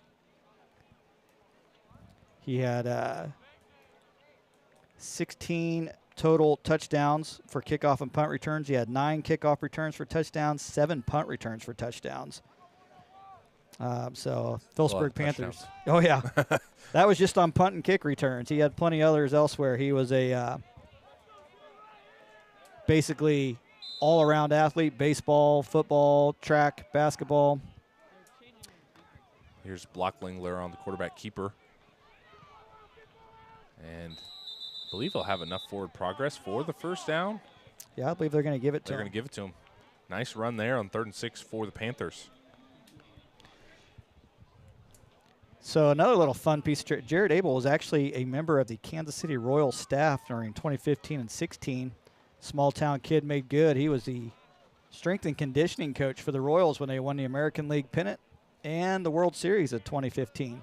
So he got himself 2 American League championships and a World Series ring. So not bad. Here's the crisscross, well defended by number 30 of the Mustangs, Cade Welfringer. He was having none of it. He shot the gap. He took the man he wanted. He saw the crossing pattern. So made that play. It's crisscross going from right to left and snuffed out well by Cade Welfringer. Usually, you'd see the end on the other side make the play, but came through the backfield, made the stop. Yeah, so far in the first half, it's been a rough running night for Stennett. Just not able to get going. Pretty much Eichmann's the only one that's gotten into positive yardage. Blocklinger's had to work pretty hard for every yard he's gotten as well. That's going to be over his head. Spiller almost there, but that'll bring up 3rd and long now for the Panthers.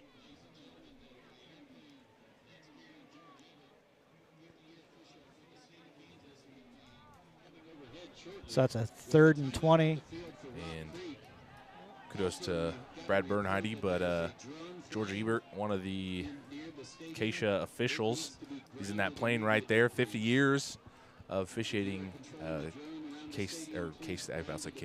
Kansas sports. I knew I had him referee football, basketball when I was in school, so really cool to see that.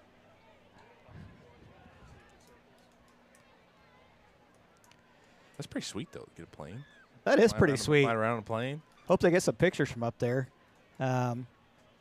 Yeah, George Ebert, he's been a staple of Rock Creek from the get-go. Basically, I believe the land that the school and the field and everything's on was originally part of the Ebert farmland.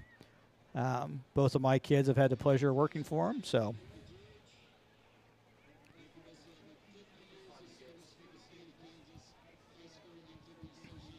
That's awesome. 50 years. I once had a conversation with George after a basketball game. Razzing him. I've known George for many years now, and he told me, he's like, I was once told that there's like 5,000 decisions that a referee has to make in a game, so even if you get 99% of them right, before he could answer, I told him, don't worry, George, I'm there to tell you about the other one. That's good. So 23.5 seconds remaining here, 3rd and 24 now for the Panthers. One receiver at the bottom of your screen.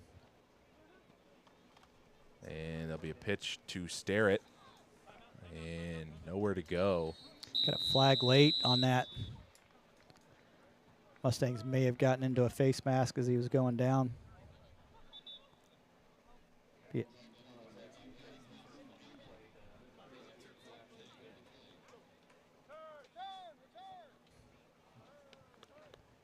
Waiting for the call here by the official.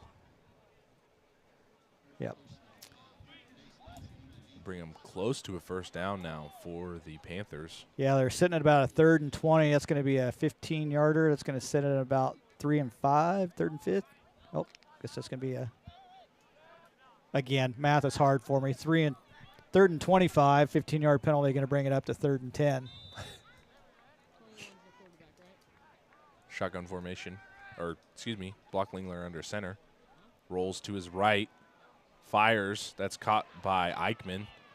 And he'll be stopped just shy of the first down marker. And I believe that'll be the last play of the half. So going into halftime, your score 36-0 for the Mustangs. Don't go anywhere, folks. More high school football action coming up on Backroads Broadcasting. We'll be right back.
All righty, ladies and gentlemen, welcome back to Back Road Broadcasting's presentation of high school football. Before we get started here, just some scores from in and around the state of Kansas. Andale 26, Pratt 6, Cheney 39, Halstead 0, Clay Center 41, Marysville 0, St. Mary's 47, McLeod 0, Southeast Saline 8, Ellsworth 0, Riley County 20, Minneapolis 7, Chapman 24, Clearwater 6, Holton 48, Jeff West 0, and Wamego 24, Abilene 14. So those are just kind of your district scores that may or may not affect how the rest of the season will play out. But right here in Flush, America, we're getting set for the second half of this evening's matchup. Yeah, big first half for Mac Lee. Went 7 for 9, 3 touchdowns, 168 yards. Add another 50 yards on 2 rushes on the ground. He had touchdown passes to Bell, who had 3 catches, 70 yards, touchdown. Craneville, 3 catches, 68 yards, touchdown. Becker, 1 catch, 20 yards and a touchdown. Becker also added 2 touchdowns on the ground. Got 48 yards rushing in the first half. All unofficial, of course. But judged from you, it's official. Short kick there. Fielded by Elijah Bell of the Mustangs. And Mustangs will have relatively good field position starting off in this third quarter. Ball will be on the 37-yard line as the red-hot Mustang offense sets up shop. Let's see. We'll see if we can do another bandit brain teaser at the end of this play. Nope. No, we won't. as our tech guy is elbows deep into supper. Here's Vendeska on the sweep. Good blocks downfield. Cuts it back, and he'll be brought down right after midfield for good enough for a Mustang first down. Yeah, good downfield blocking by the receivers there. Vendeska trying to end around earlier in the game. Didn't work out so well. That time picked up about 14 yards on the carry.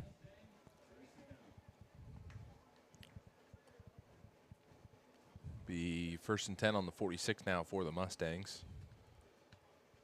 2 receivers on the bottom of your screen. Here's Lee, rolls to his right, pressure coming, fires.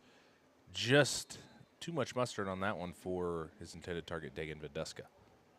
Yeah, had Craneville on the outside, looked to be wide open to me, but saw Vendeska and tried to get it over to him. So only the 3rd incomplete pass for Lee tonight, been pretty efficient. Now 7 for 10, so I think anybody would take a 70% accuracy and 3 touchdown passes in a night. So to bring up 2nd and 10 now for the Mustangs. Here's the give to Becker up the left side, nowhere to go. Call it a gain of 2 on the play. I'll bring up 3rd down now for the Mustangs. So the real first test for this Mustang offense here tonight.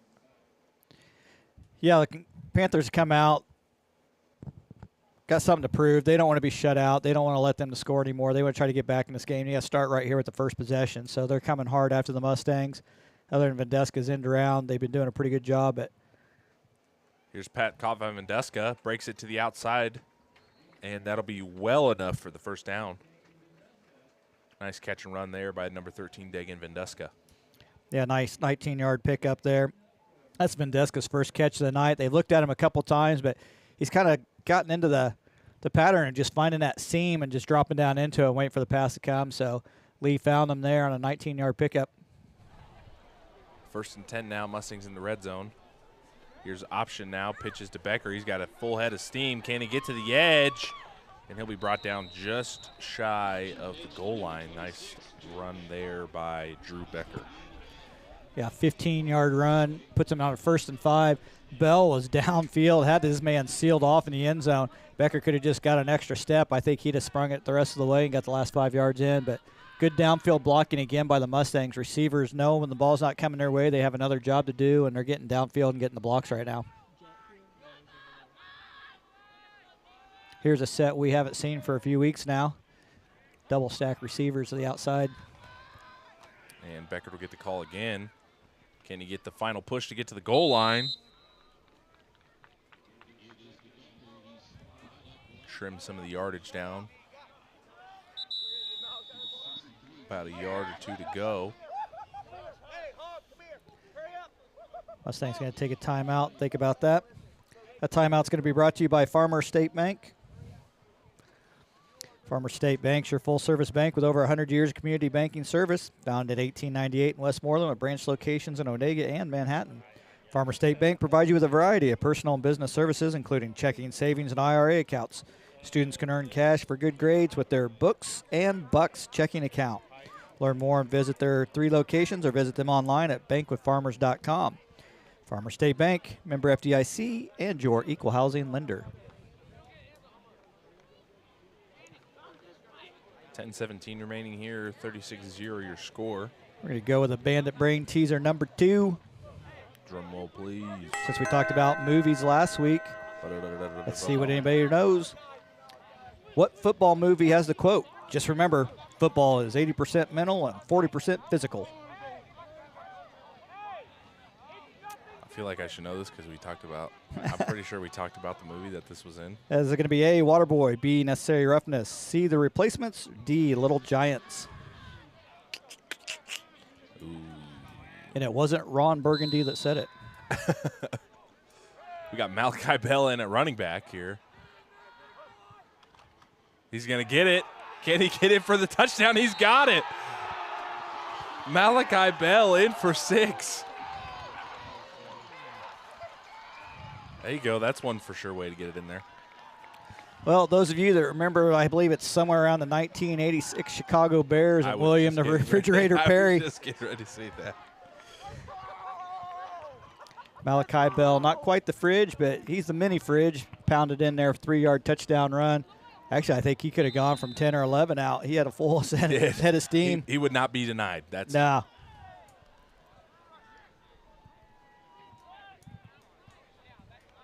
That'll bring on Jackson Pendel for the extra point.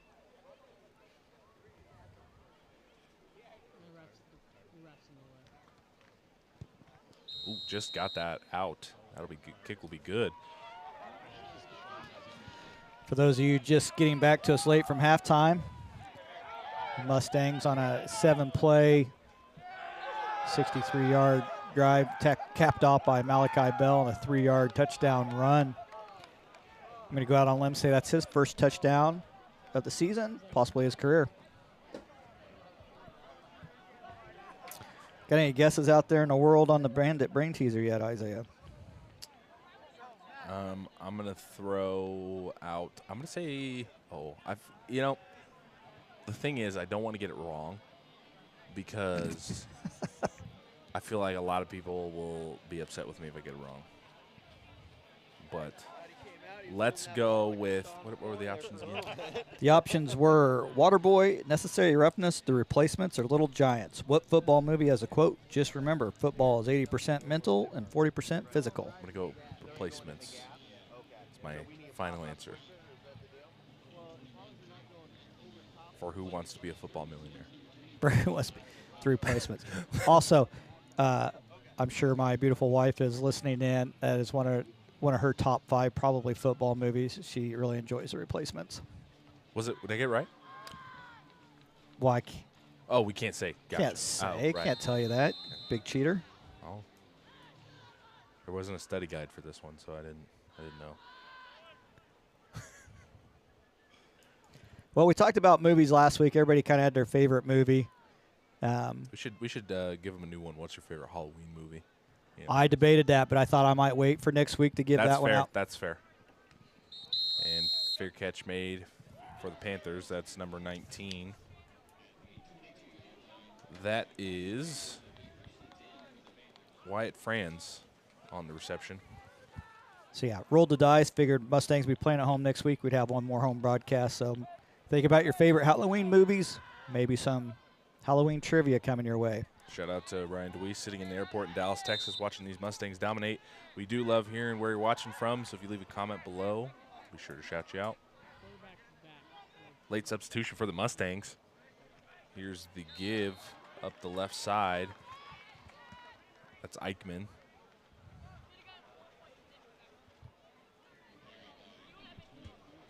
Caught a gain of 4 on the play. They'll bring up 2nd and 6. Yeah, Eichmann really carrying the workload for the Panthers tonight. Stinnetz had a hard time getting going, and Locklinger, when he's got the ball, usually it's kind of more of a scramble at this point in time, but And give up the left side again. Eichmann.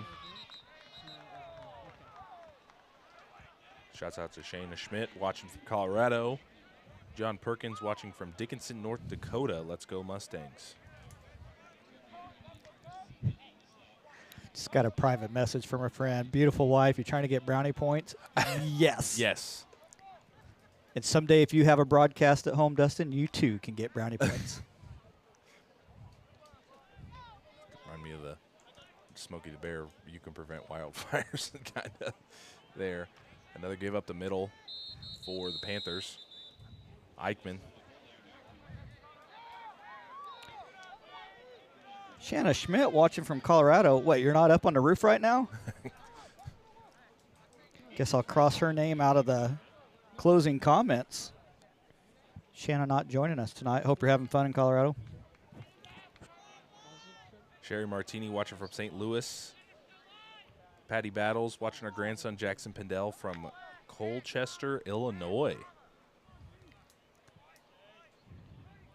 So it'll be 2nd and 8 now for the Panthers. Here's Blocklingler on the keeper. And he'll be met by a host of Mustangs on the tackle. Patty, give us an answer. A 1 for yes, 2 for no. Pendel or Pendle? Did I say it wrong? We like to give a little That's additional fair. accent That's fair. to things. I know if I mispronounce the name, I can look to the comment section. They'll let me know. Generally I'm speaking, very yes. thankful for. One receiver split out near side for the Panthers. Blocklingler under center. Rolls to his right, fires. That'll be caught by Eichmann. And he'll slip up short just shy of the first down marker. Yeah, it's unfortunate. I think he had the edge. I think he could have easily gone for another 3 to 5 yards on that, but just lost his footing just shy of the first down marker. Going to come up about a yard shy. Only on the second pass attempt on the night by the Panthers, but I'm not sure really why they don't do a little bit more of that. They're actually 2 for 2 on passes for about 15 yards. Eichmann being the workhorse for the Panthers on this drive. 4th and 1. Offense still on the field. Blocklingler under center. And give will be to the outside. That's number 20 for the Panthers. That is Dustin Starrett. And he'll have enough for the first down. Sarah Nelson watching from Wichita, preparing for cross-country regionals. Good luck to you guys running tomorrow, all the runners. And for those of you that just tuned into the broadcast, big news, Backroads Broadcasting will be hosting the 1A, 2A, and 4A cross-country meet next Saturday at the Wamego Country Club. That's Pendle. Pendle. Gotcha. We got the answer. Thank you, Patty.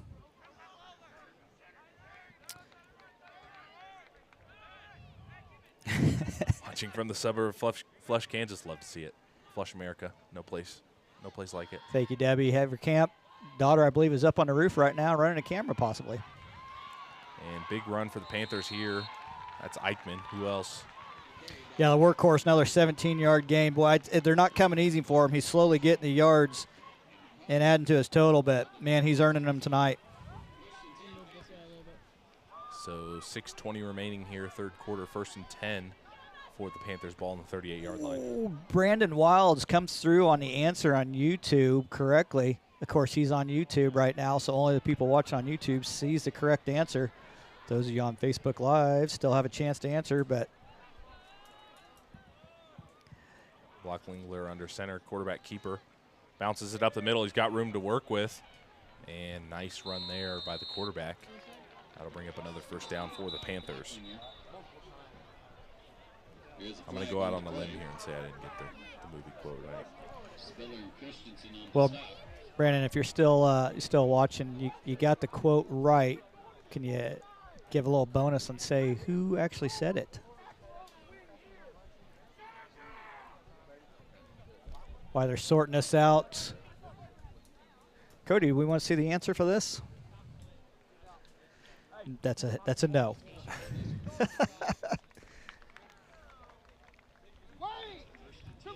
1st and 10 now for the Panthers. string of good plays here for the Panther offense here to start this third quarter. Yeah, been mixing it up well, throwing out some misdirections, getting some additional runners out there. Number 20 Stinnett was out there a little bit ago on a first down carry. He's actually lining up in the left slot right now. Here's Blocklingler, gives it to number 25 on the carry up the left side. That's Starrett. Starrett. Sorry, I've been saying 20 Drew Stinnett. Starrett. Yep, brothers. Not Dustin Starrett. I know, I kept seeing that. I was like, wait, that was number 20. What? But that's why I just say stats and don't do play-by-play. That's why we got somebody that remembers names. well, sometimes I don't even know if he can do that. The old man don't remember much. Neighborhood-friendly gas man. 2nd and 8 now for the Panthers. Blocklingler under center. And give is to Eichmann. Good job by the Mustangs sniffing that out. Carried on 2 different fakes after it was handed off to Eichmann, but Mustangs were all on that, led by Malachi Bell. I'll bring up 3rd and 8 now for the Mustangs.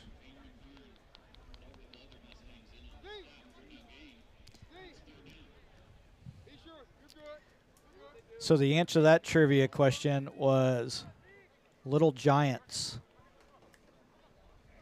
I knew it. So, and it was actually said by, if I remember right, Steve Entman, who was a player at that point in time. Now whether he was Blocklingler rolling to his right, fires, caught by Eichmann. Oh. Eichmann, nice shoulder truck stick, and he's in for 6. He would not be denied on that touchdown. Nope, you could tell the way he was running, he was really trying to get things accomplished. And we said when he gets a full head of steam, I wouldn't want to be the one in front of him. But yeah, 25-yard touchdown pass, and I believe it was Zion Bell. Is that who was out there? Is that number 2 that Yes. got introduced to Eichmann in an unfriendly manner? But Concordia on the board. Extra point is good. Updated score 43-7 now. 4:03 remaining here, third quarter. So yeah, I believe that quote was by Steve Eichmann, who was out of Spokane, Washington, played for Washington University, and was the #1 overall pick in 1992 by the Indianapolis Colts, for those that care.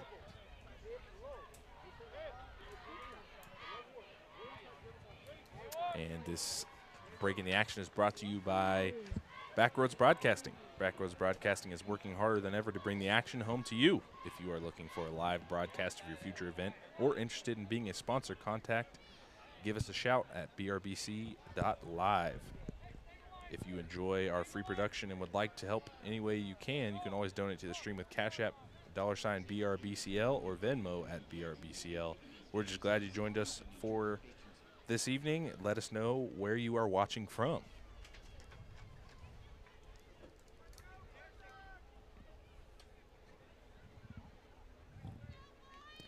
.403 left to go in the third quarter. Mustangs 43-7 over the Concordia Panthers.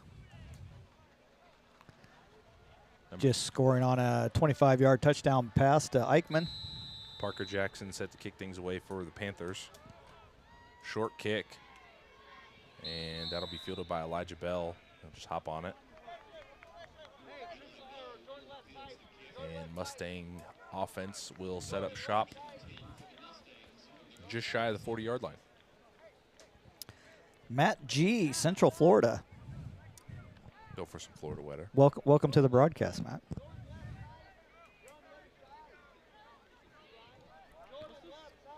Hope there's some good Halloween festivities at Universal Orlando.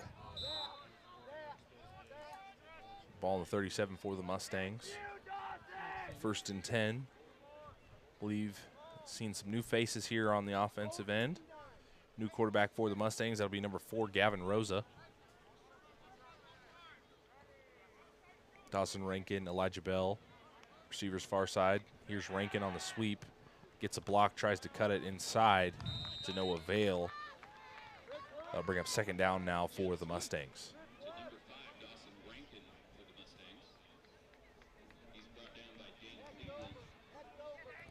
Yeah, so about 3.5 left to go in the third. Mustangs with a pretty commanding lead. Last thing you want to do is have a player get hurt, so he's going to mix in some other guys here, get some looks. Concordia is a good team, have a pretty good defense, pretty good offense, so gives them a little bit more to play against than maybe some of the other teams that they've seen earlier in the season. Here's Rosa, drops back to pass, fires to his left, caught by Rankin. He'll be shoved out of bounds just shy of midfield. I believe he'll have enough for the first down.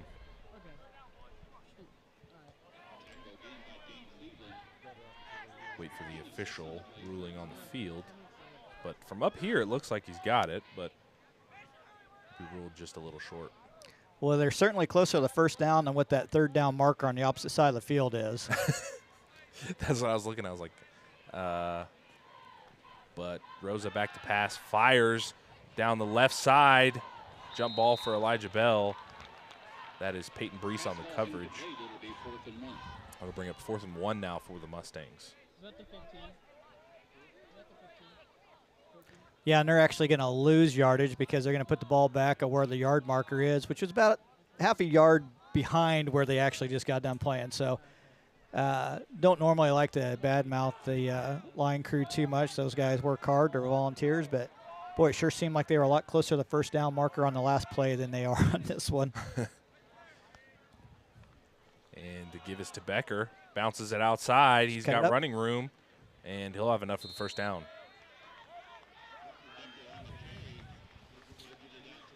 Yeah, so that's one of those instances with Becker. You just really want him. Go ahead and cut it up. You only got to get 1 yard, so you're stringing the play out as far as you can to the right. He runs 20 yards for a 2-yard pickup. Really just hit that hole, get that first down, see what you get after that. 1st and 10 now, ball midfield for the Mustangs. Becker gets the call again up the right side, nowhere to go. Well defended by the Panther front line. And who else on the stop but Keegan Brimes. Yeah, you know, the Mustangs have really done a pretty decent job keeping him in check. But he's not a team leader in tackles, but I'm guessing it's because he basically frees up other guys on the team to do it because he's probably taking on 2 or 3 guys on almost every play. Being 2nd and 11 now for the Mustangs.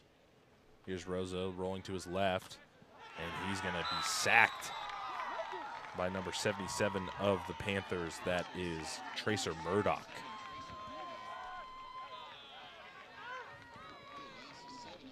Loss of 7 now for the Mustangs. 3rd and 11 coming up. Yeah, it's hard to do. Rolling to your left as a right-handed quarterback. Tried to get the throw off, but that follow-through is going to carry right into the defender's head. So probably did the right thing, just tucked it and got in there. Kept himself from getting too hurt. Last thing you want to do is throw a tip pass out there to the outside edge, let the cornerback take it all the way in for a pick 6. Minute and some change remaining here, 3rd quarter. Empty backfield for Rosa. Looking. Fires over the middle. That pass is caught by number 32 of the Mustangs. That is Peter Martini.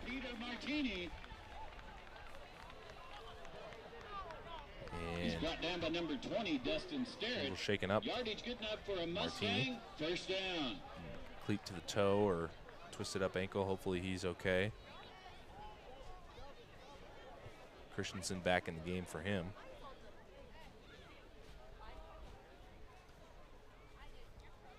Oh, that's unfortunate. Get a 32-yard pickup, first down, big catch for him. His name doesn't get called all that often, but hopefully he'll be all right and be back out there soon.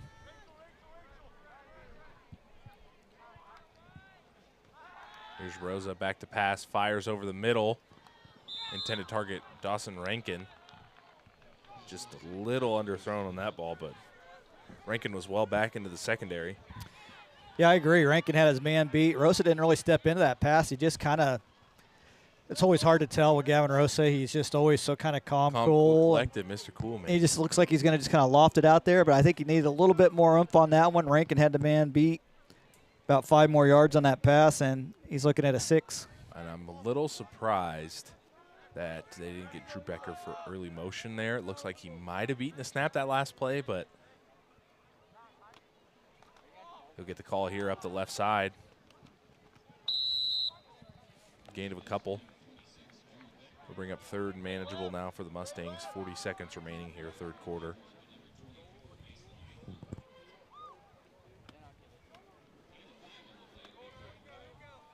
Yeah, looks like the Mustangs are going to try to get one more play off before the quarter ends. And we have Elijah Bell lining up as the tight end here. We'll see if we see that patented screen we saw him score on in the first half. 2 receivers at the bottom of your screen, 1 far side. That's Christensen. Rosa joining the backfield by Becker. And he'll get the call, tries to bounce it outside. Nice spin move. He'll be met by 2 Panthers on the stop. That's number 44 and number 24. Dane Cleveland and Eichmann on the stop. That'll be the end of the third quarter, 43-7 your score. Don't go anywhere. More high school football action coming up on Backroads Broadcasting.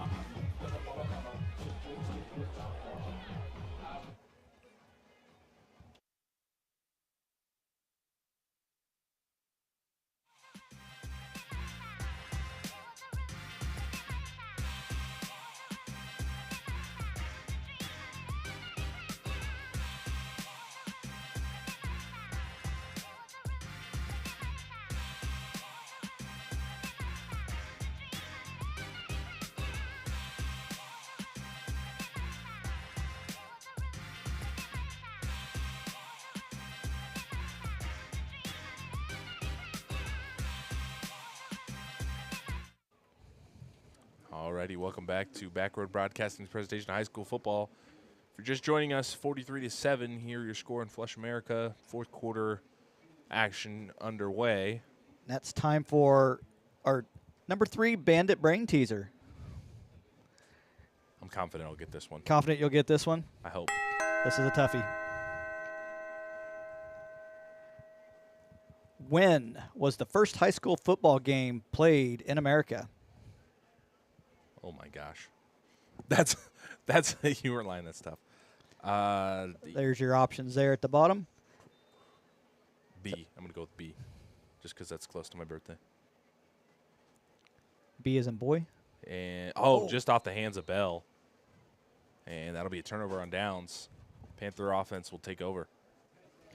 So it's Friday, September 4th, 1903, Wednesday, May 12th, 1875, Monday, August 31st, 1896, or Tuesday, March 30th of 1880. Wait. No, football's not played in May. Well, wait, hold on. I'm all twisted around here. That's why it's a brain teaser. That would make sense. Not a Judd give me. You know what? I'm going to stick with it. I'm going to say B. Blocklingler under center. And give is up the middle. That's Eichmann. Can't really give an update on number 32, Peter Martini, but I can tell you that he does not currently have his helmet, which means he will probably not see action again tonight. Looks like the coaching staff has taken his helmet away, but that's about all we can get for an update on that. But he's got several other receivers and teammates over there talking to him, but yeah. 2nd and 11 now for the Panthers. And give us to Eichmann again. Call it a gain of a few. I'll bring up 3rd down for the Panthers. 11 minutes remaining here, 4th quarter.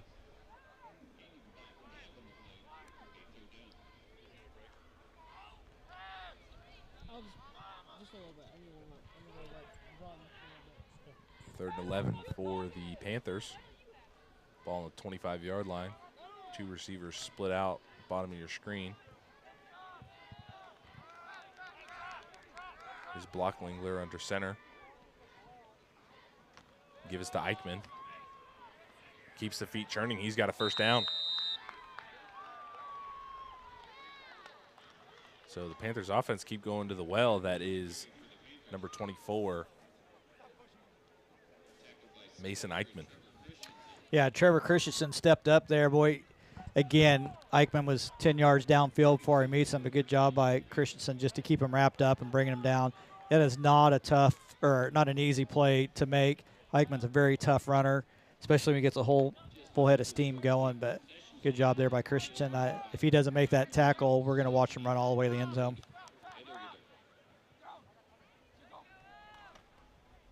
Here's Blocklingler on the keeper. And update on Peter Martini. It looks like he's getting wrapped up, and then I think he'll be ready to go, hopefully. We'll go with hockey here and just say lower leg injury that's being looked at. Of course, we don't get any actual injury information. Not sure we'd pass much of it along anyways, but we'll just have to radio Cody. He's down there. So yeah. He could give us an update. But the good news is it doesn't appear to be any kind of a concussion or anything like that, which really is probably the main injury to worry about in the sport. Here's Eichmann again on the carry. I'd like to know what his carry count is tonight. He's got to be pushing double digits at least. Eichmann? Yeah. Eichmann has currently carried the ball about 16 times tonight, according to what I have. Not confirmed, right? Unofficial. Okay, right, unofficial. I forgot. Okay.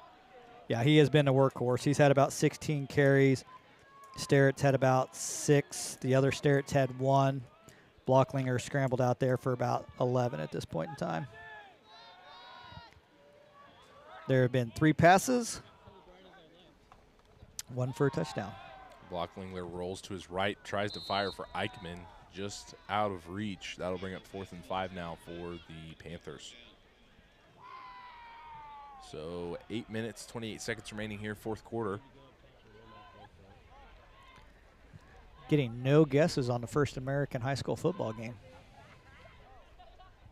I think it's clear it was a long time ago. Before my time. Before my time, too. I was actually a little surprised at how far back American football has gone and really even at high school level, how far back it went. Do you know where said game was played? I do. Really? And it's not exactly a hotbed of football right now either in this day and age. Here's Blocklinger, rolls to his right. He's going to keep it. Shovel pass to Eichmann, and he'll have enough for the first down.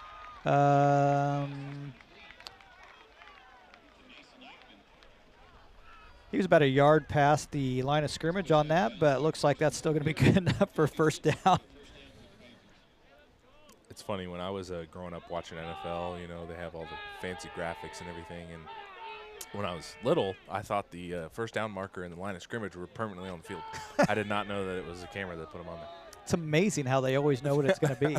Right. I was like, that's crazy how they can just know where it's at. Here's Sterrett on the carry.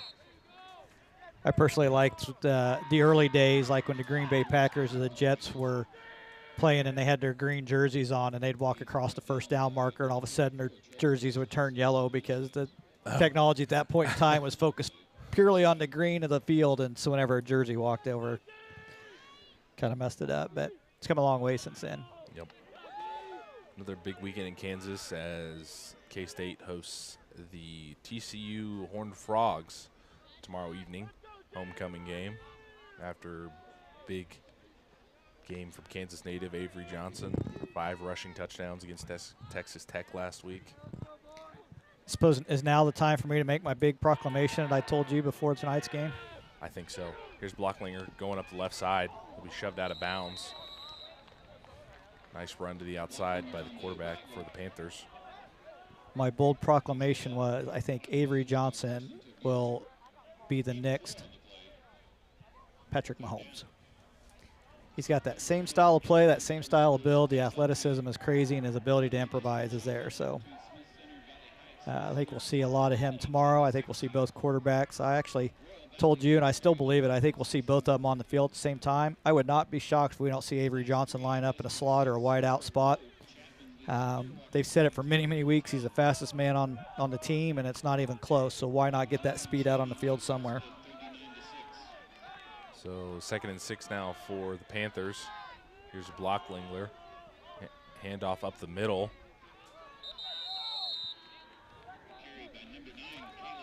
That'll be number 9, Caleb Hansen on the carry. Be just short of the first down marker. Nick Allen on the stop for the Mustangs. Brandon Wild's on YouTube. Good guess. Not correct. November 6th, 1869 between Rutgers and Princeton. That was a college. First high school football game is what we're looking for. 1903, 1875, 1896, or 1880. We're going to have a timeout on the field. And I think I've given enough time to Google that. That answer is actually going to be correct, Isaiah B. May 12th, 1875. We're so back. Next brain teaser, it's game over. That was played between Norwich Free Academy and Norwich, Connecticut against Bulkeley School for Boys, which later became London New High School in New London, Connecticut. It's a 148-year-old rivalry that's now played annually on Thanksgiving Day. And for those that care to know, Norwich leads the all-time series, 77, 63, and 11. Longest running high school rivalry in the United States. That's played on Thanksgiving Day? Now played on Thanksgiving Day, which is really pretty late in the season. Yeah, that is, yeah. If you think about Kansas here, we actually play our state football game the Saturday after Thanksgiving, so. Oh, that's gonna be tough because, I mean, you know, Thanksgiving, you got all the food and oh, everything, yeah. and you got to go play football after that. Ooh, I don't know if I could do that. This timeout brought to you by Faith Furniture, serving the Manhattan and the surrounding area since 1952. Faith Furniture takes pride and values selection, knowledge, and family experience for all of their customers. Whether you're looking for a full arrangement of great-looking furniture for your living room, dining room, bedroom, or office, or just looking for that perfect accent to tie the room together, Faith Furniture has what you're looking for. When it comes to buying new furniture, you've got to have faith. Go Band. I love it. Go Band, go cheerleaders, go dancers, go Mustang football. Fumbled snap on the play. Be picked up by Blocklingler. And that'll be 4th and short now for the Panthers.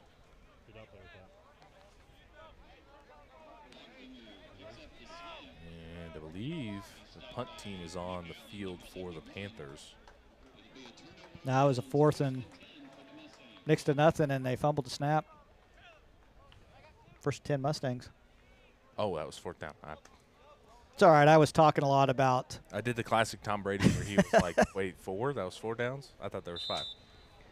Talking a lot about Connecticut football in the 1870s. It was easy to get distracted. That was high school matchup, you said? High school matchup. Wow.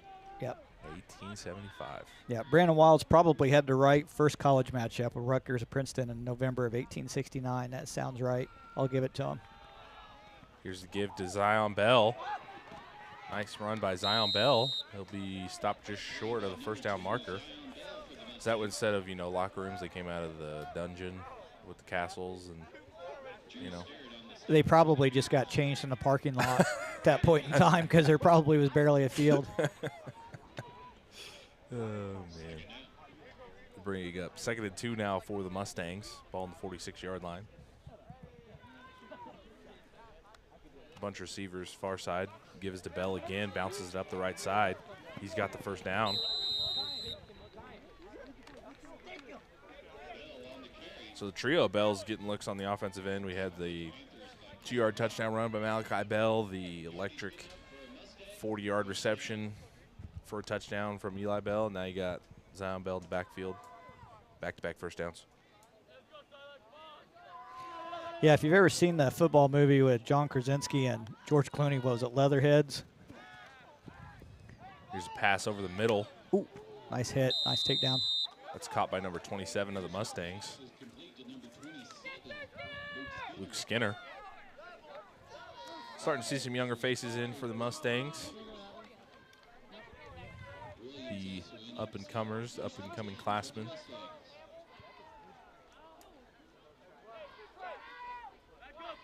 Waiting for the play call here from the sideline. Yeah, I imagine the early on football was kind of like what I refer to as fat man softball. Now they roll into off the train station, stand around the parking lot, figure out who's playing what. And at the end of the game, they go all to the restaurant and have a meal together. Reminds me of the old Stoic rivalry, St. George and Westy. I believe, I think it's a picture, but so it's the stadium, right? Or the bleachers. I shouldn't call it stadium, but then you have cars parked all around the football field. I thought that was the coolest thing. Back in the day. Yeah, it's always fun to look at the old-timey photos of sporting events and what it was like in its infancy, and really what some might call the purity of the game still at that point in time. Well, with that, you're telling me 1800s they're playing football. They probably not even have helmets yet. They got the leather straps. Give us to Rankin on the sweep. And nowhere to go. Call it a loss of 1 on the play. It'll bring up 3rd and medium for the Mustangs. Yeah, there's a lot of people out there that thinks the game would actually be safer if they went back to wearing no helmets. I don't think that's really the case. I think the helmets have finally evolved to where they're a lot safer than they used to be now with the impact zones, and they just know so much more about concussions and stuff like that. And so I was scrolling the internet the other day, and they now make AC football helmets. Like, how the mascots have, like where the Wildcat has it, they got built-in AC. They've now put that in football helmets.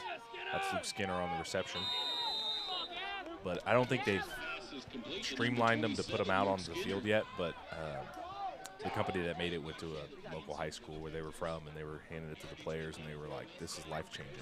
Well, I can imagine. I mean, heat is a big factor early on in the football season, especially with some of the the games that are being played in the South and the Southwest. Geez, football season starts in Arizona. It's still 100 degrees out on a good day. You can still hit those 105, 110 temps. It's dangerous temperatures, but it's the health of the athlete now is really more valued than ever, and it's good. It's good for the sport, and especially at the high school level. Here's Rosa, fires to his right. It's a screen pass for number 35 of the Mustangs. That is Cooper Sieben. Run out of room for all the new numbers.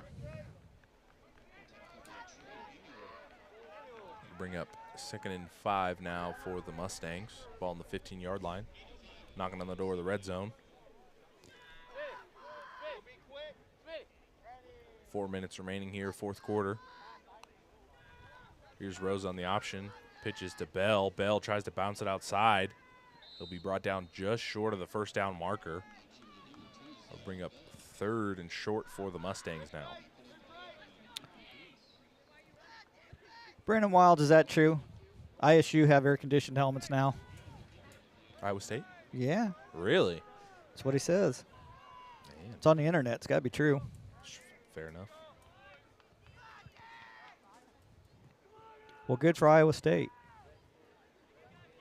3rd and 3 now for the Mustangs. No offense, but they have air-conditioned helmets. Here's Rosa back to pass. Fires to the left side just off the hands of his intended target. That's number 6 of the Mustangs. That is Noah Valberg. Oh, LSU. Sorry, they were lowercase. That makes a lot more sense. I was going to say, they got to give it to the SEC schools first. Yeah, that makes a lot more sense. Yeah. I could see LSU having that, not only because of the location, but just off the program alone. Yes, definitely. Thank you for that clarification. Yes, LSU makes perfect sense for having air-conditioned helmets. Grrr, Tigers.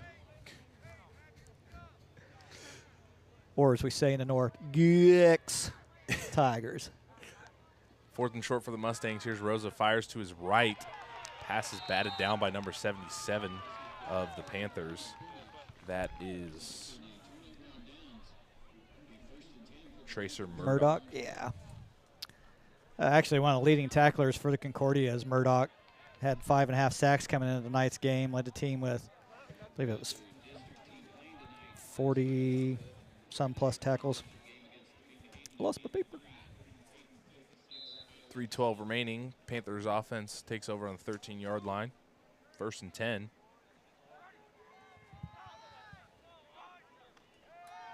Blocklingler back to pass. Rolls to his left. Had this not been a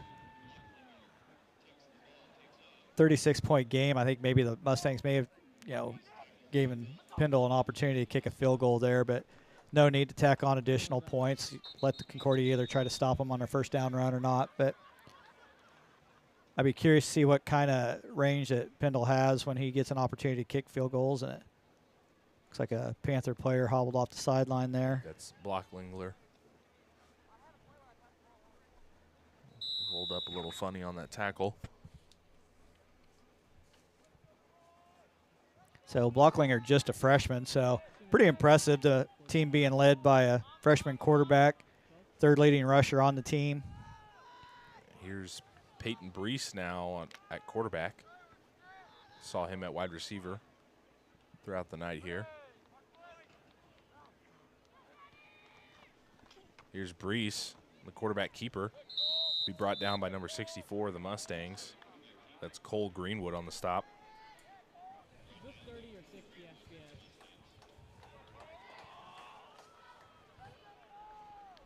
I always hold on in anticipation when I make a call of who made the stop. See if Dr. Bernheide says it just to make sure I got it right. Dr. Bernheide and his two spotters over there. Someday we too will have a budget like that and have our spotters and our statisticians, so we can quit relying on the old man's scribbles on a piece of paper, keeping track of what's happening. How many volleyball fans out there we got listening tonight? Big volleyball sub-state coming up tomorrow for the Mustangs.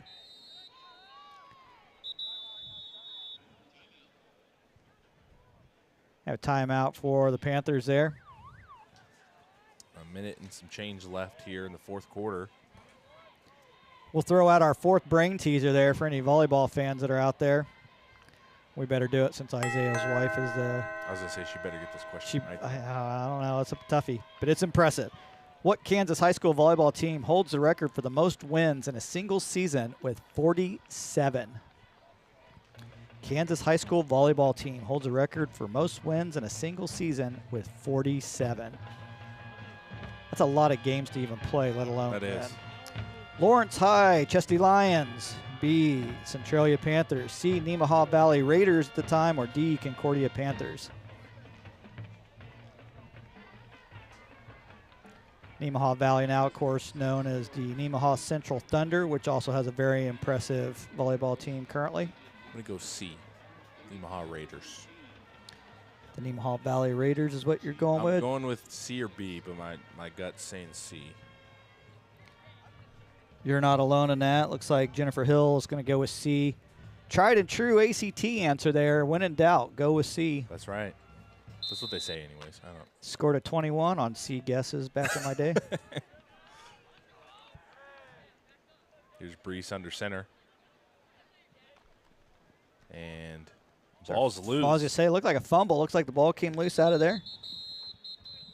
Wait to see who has it. Pile starts to clear. Looks like Concordia got the ball back. Going to bring up fourth down. Not terribly uncommon. You got a new quarterback under there. It's up under center. Sometimes those exchanges are a little bit awkward, especially if you've been having the same guy taking the snaps all year long. But Panthers get the ball back. Looks like they're going to punt here on 4th and about 5.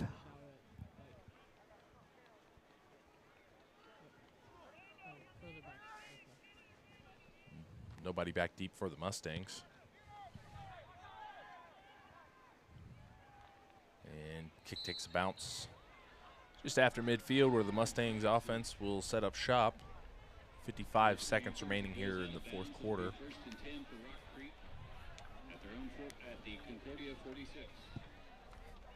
Ball on the 46-yard line for the Mustangs. And pretty one-sided victory for the Mustangs this evening on senior night. Taking care of business. Been fun to watch these seniors now when they were underclassmen, be able to call their games and see them now and coming out with a win on senior night and hopefully a good seeding in the district playoffs. Yep, coming out in the victory formation, going to take a couple knees here, 55.3 left. Thank you so much, Brandon Wilds on YouTube, for all of your comments and involvement tonight. I really appreciate it. He has been Brandon on the spot tonight. He says Kim Tennell and the Centralia Panthers, he believes, is the record holder. And big shouts out to all of our viewers on Facebook as well. Depending on what the playoff scheduling will look like next week, we may or may not be back in the booth. Yeah, I think we'll be back next week. But, yes, Looking you're correct, Brandon. Centralia Panthers 2018 went 47-0 and route to a 1A state title over Spearville Lancers. They only lost 3 sets that entire season, 94-3 in their sets. Well, Buncie Chargers was actually one of the teams that took one of those sets. I'm guessing that was back in Abby Oliver's day with Buncie Chargers. But wow. Rock Creek should be hosting next week. It sounds like Chapman currently is leading over Clearwater. They will take the winner of the Chapman-Clearwater game. We will have that game for you here next week. That'll be the first round of the playoffs. But to let everybody know tonight, again, Mustangs 43-7, your victor here over the Concordia Panthers. This has been another edition of the Backroads Broadcasting here at The Rock. We want to thank all of our viewers for joining us this evening. Thank you to our sponsors, Faith Furniture, Dara's Corner Market, and the Farmer State Bank. Because of their support for Backroads, is able to keep these broadcasts free, live, and bringing the action home to you. Shout out to our 2 Codys, Cody Liming for his camera work and working with the high school kids, getting those great shots, and the video graphics of our production and pregame show. Cody Roach, our technical expertise in the program production, getting those trivias up there. Shout out to Shanna Schmidt and her journalism students that joined us in helping in the broadcast this evening. Victoria Haverkamp, Nate Bortnick, and Bailey Martins. Tune in for our next scheduled broadcast, October 27th, in a first-round game where the Mustangs will take on Chapman. Thank you again for giving us your time this evening. Drop us a line and let us know what you think. Thank you from all of us here at Backroads Broadcasting Team. I'm Judd McCormick. I'm Isaiah Dobbins. We got to go for now, but we'll BRB.